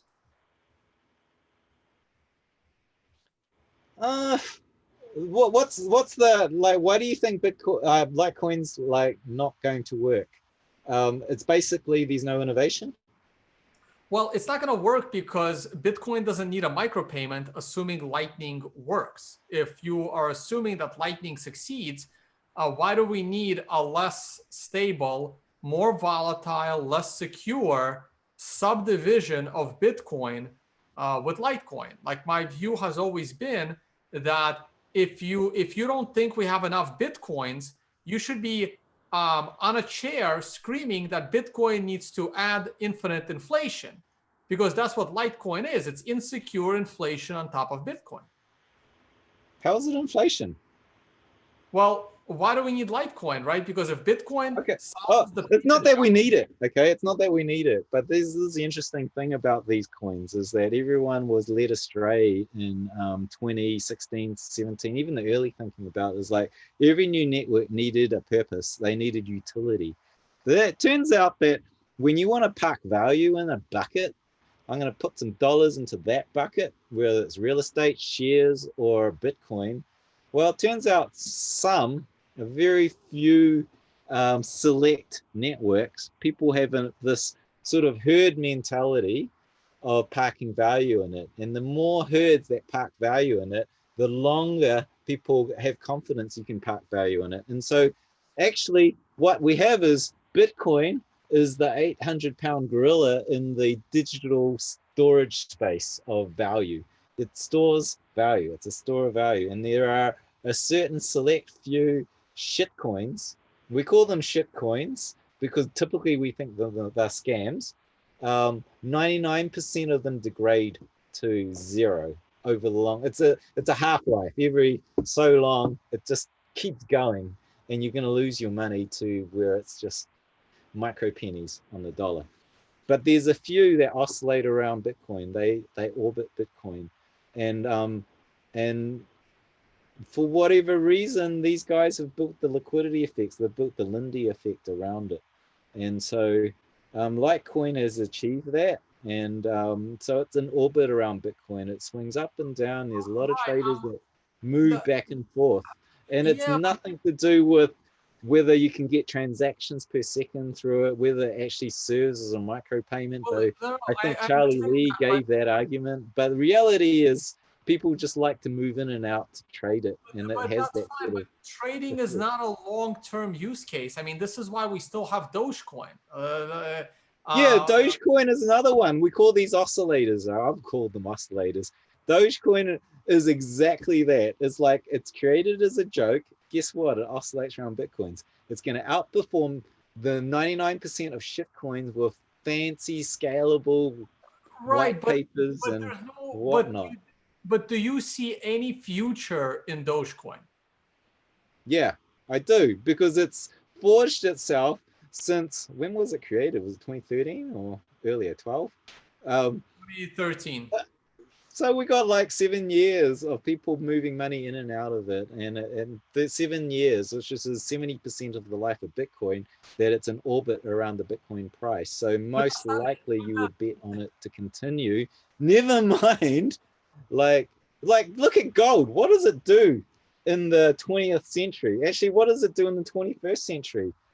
Well, we just buy it because it's a lump of metal, and we know people typically buy it when the world goes to shit, and so does silver. Silver's like a lump of metal, right? There's industrial use cases, and it's probably tagged to that more than gold, but gold's just a lump of metal. And that's the same as Litecoin. It's a useless lump of network.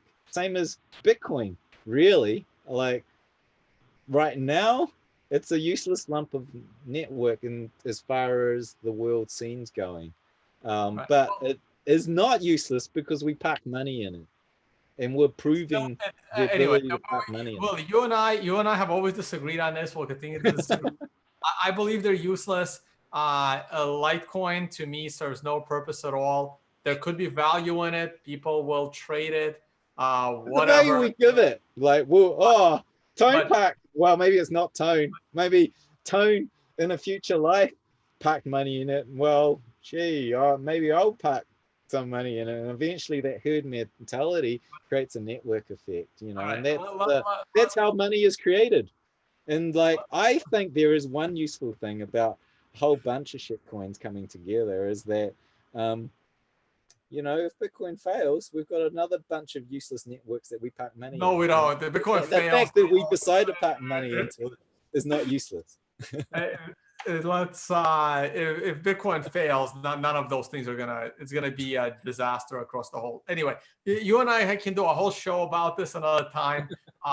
My view is because Litecoin doesn't actually have a use case, because Bitcoin will scale.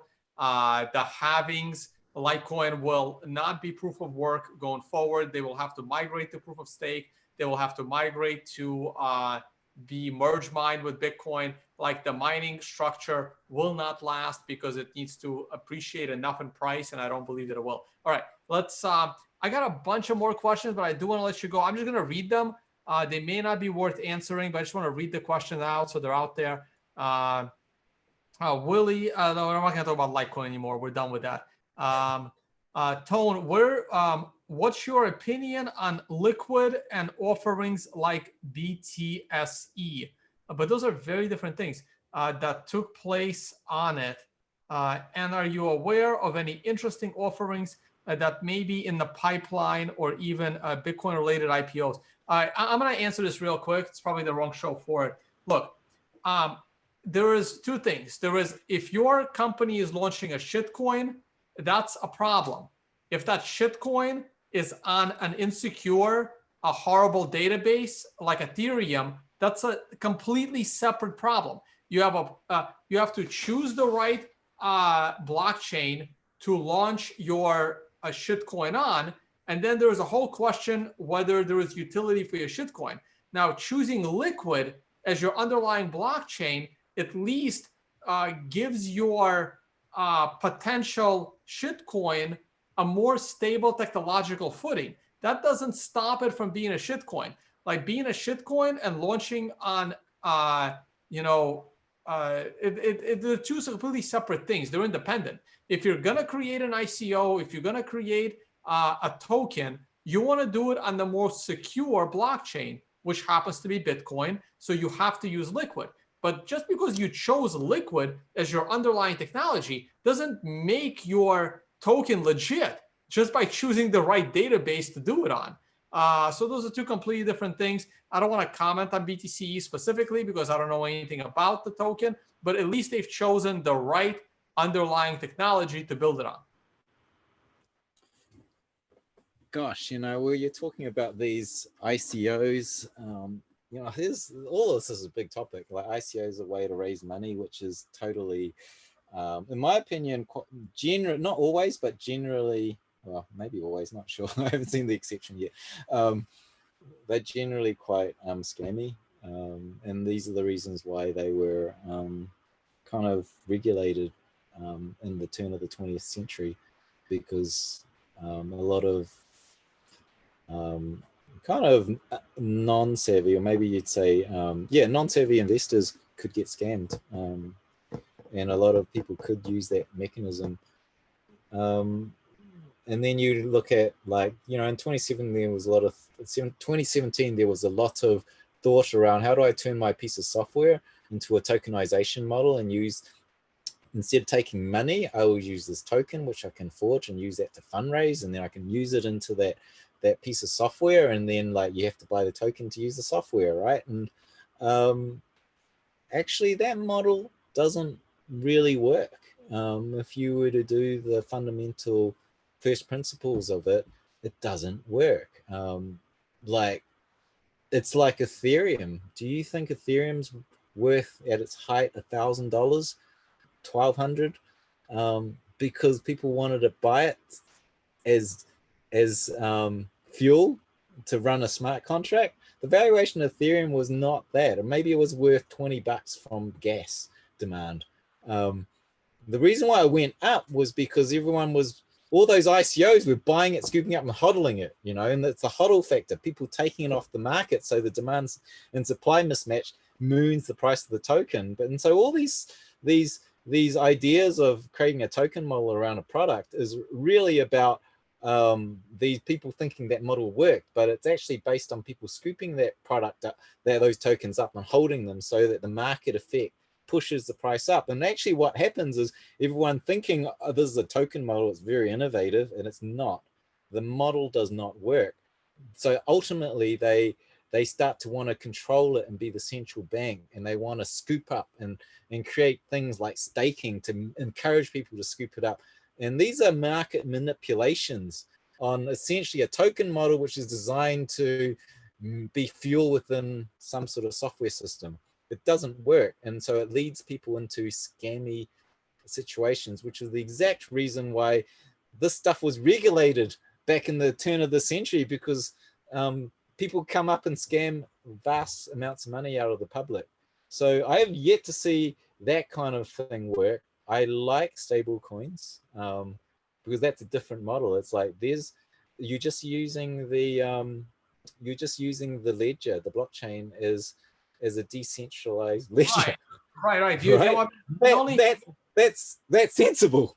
Right. The only scam question in a stable coin is it fully backed? I mean, that's the question you have to answer. That's right. And that actually has regulation around it, around in terms of Tether, right? Right. So, you know, and then things are like DAI, that's more interesting because it's not backed by fiat, but backed over collateralized by Ethereum. Right, but DAI chose the wrong underlying blockchain, which is why they ran into that giant problem. Like all of the, like at least you got to start with choosing the right underlying technology. At least Tether has moved over to Liquid, so it's at least now it's on more stable footing. But hey, Willie, I do want to let you go. We have one final question, and it's back to the price. And this is a harder one, and it's even hard for me to answer. And I'm not going to put you on the spot unless you want to be, but when does Willy expect Bitcoin to break all-time highs? And for me, it is, I'm thinking 2022. It's possible it will be 2021. Second half of 2021 is possible. I'm leaning towards 2022. But if I lose my $10,000 bet, if we stay over 90 days above 10,000 this year, I will certainly raise that to 2021 for new all-time highs. As of right now, as long as I am still in the lead for my bet that we don't close more than 90 days above 10K, I will lean towards 2022. Okay, I would say it's a number go up question. Do we look at 2021? So 20,000 actually is quite a high value when I look at the long range chart. I'm looking at the, people ask me for price predictions. I don't do price predictions. I just look at charts and see whether or not it's possible. So here we go. I don't know if people can see that well. Oh yeah, we can see it. We see we do see a whole monitor. If you want to share the application, probably How be do better. I change it? You can choose share application instead of your full monitor. Probably less doxy too. I'll stop the share and do it again. Share. And then go to applications and then share the application. Share the Chrome. You see that? All right. So, so this is the band we're in. Price prediction, blah. Okay, so you know, when you're trading, there's the people that trade that go, I'm buying in here and I want this target. And then you put a limit order to sell. I think that's the basic trading pattern, but I don't trade like that because I don't have any idea of what's going to happen some time frame in the future. I'm looking at what's happening now into the foreseeable future. And so like generally when I'm trading, I'm on it all the time and I'm looking for the tipping point, and then that point I will exit. You know, maybe that would be called a trailing stop, but I don't like to predict where it's going far off if I've got money on the line. So where are we? We're like this. We're like this. We've got a top cat model that's up around here. This is 2021 to 2020. So you're saying in this zone will we break this line here? Oh, so the late 2021. That's as optimistic that as I get. is the zone. I would say this is the interesting zone here in the 2021 zone, somewhere in here. I would be very interested. I think there's a fair chance we may break it in this zone here. Yeah, I'm a little bit more to the right. I'm more like that circle swinging into 2022. Yeah, so you're saying your bet would be that we break out here. It's not out of the question. I would say probable is in this zone here. So that's 20. It's very gray, right? It's like mid 2021 into the start of 2022. Yeah, this is what it's like when you're in these long range predictions. Yeah, I'm more like I'm more into Q1 2022, but it's possible Q4 2021. Yeah. So I mean these questions aren't great questions. They're kind of like going, do you or don't you believe Bitcoin will be above $20,000 and 15 cents or not? You know, they're too accurate for what realistically we have. Anything else is like, I definitely think we're going to be above $20,000 and 15 cents. You're talking about just a gamble. Like, if we're looking realistically, we're just looking at the macro sense, and there's wild swings outside of it. But this is the sweet spot within just eyeballing it, you know. It's in this zone here where we can start to, so I give it more probable that we'll break 20,000 before the end of 2021, because sure, it could be after 2021 to 2022 in that zone, but I think the meat of it, based on this trajectory, and remember, this is driven by adoption. It's not, and we know adoption. It's an S curve of new technology. It's not a market that's sideways like oil. What chance would you give it breaking it this year? I forgot what I tweeted out the other day, but I'm in that 10 to 20% chance that it can do it this year, but not much more than that. Ooh, you know, I think I would agree, but like how? I don't know I've never seen the world go spin into this sort of $20 trillion deficit. Right. So I think we need I think we need a black swan event to swing Bitcoin up. Like we need the opposite. We've had it, you know. And then there's that concept of reflexivity.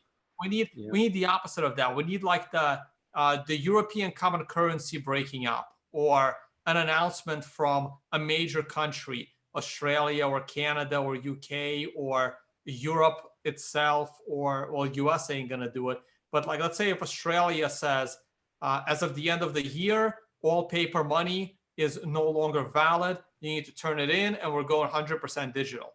So if something like that happens in a major country, or the euro breakup, or I don't know, a big crackdown on every single tax haven at the same time, like we need a black swan event that favors Bitcoin. That's the only way it's going to happen this year.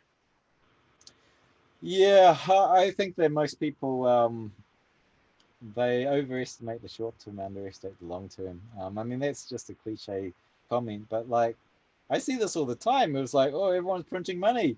We're going to go in hyperinflation, buy Bitcoin. And actually, that stuff takes years to hit the economy, you know?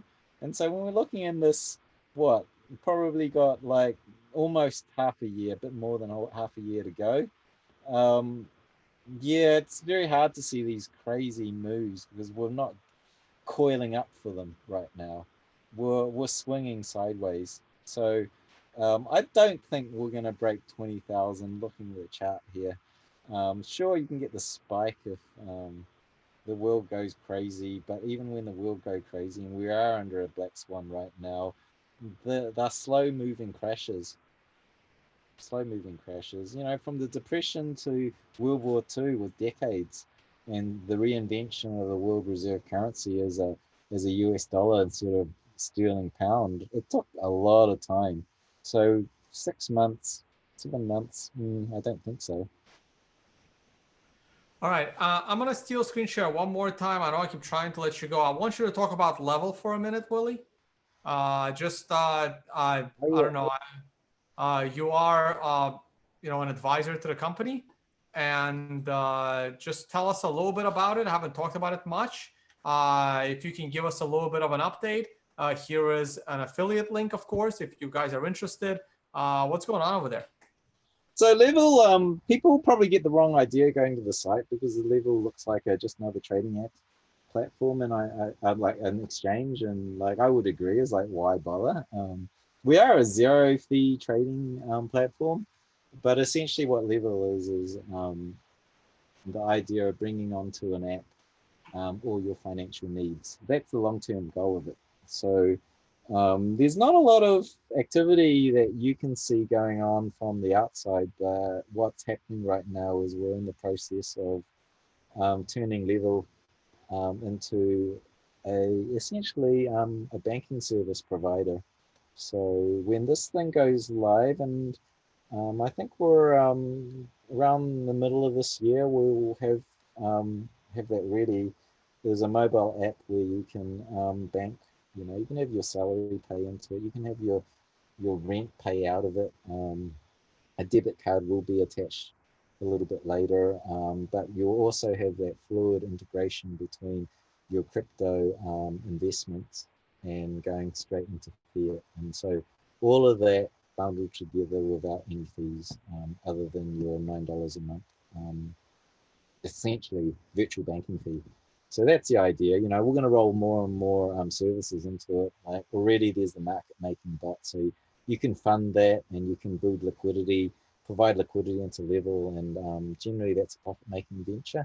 So we've provided the algorithms, the bot essentially to market make, and you just park when the times when you're not trading, you can just park it in there, and it'll buy and sell at wholesale for the market, and generally give you a return on investment. And so we'll build more and more of these sort of services in there where you can park money and hopefully get a return, a little bit like you do with index funds.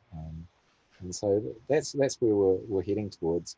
And give it a few more months, and that'll be there. You know. All right, very cool. Thank you for the update. And of course, Willy will be joining us in Bali for the Financial Summit, first week of November, as long as everything, the world opens up again and we are all able to travel. And don't forget, Oh, guys. looking forward to it. Say again, yeah, let's knock I'm on so wood. looking forward to that. And hey, guys, don't forget, we're going to be doing an all-day live stream coming up for the halving on Monday. Willy will try to come on. Ugly, Jimmy Song, Giacomo. We'll try to get the gang back together, and we're going to do an epic stream for as long as we can. All right, it's time to let Willy go. Willy, closing thoughts, and I'll let you get on with the rest of your day. Closing thoughts is interesting times right now. Very interesting times. We've got the halvening, we've got this black swan. Eyes peeled, you know. Yeah. I'd say don't just fixate on Bitcoin only. Just look at what's happening in the world right now, and you know, related to Bitcoin. But there's a lot going on right now. It's interesting times. All right, cool. All right, guys. Hey, thank you so much for watching. Please hit the like button. Please share the video if you enjoyed it. Tell your friends, and if you're going to be trading, be careful. It's not easy. And sometimes you just want to hodl. And now is a good time because we are back in a bull market. And Willy and I will be agreeing on that for the foreseeable future. All right, guys. Thank you so much for watching, and see you all on the next one.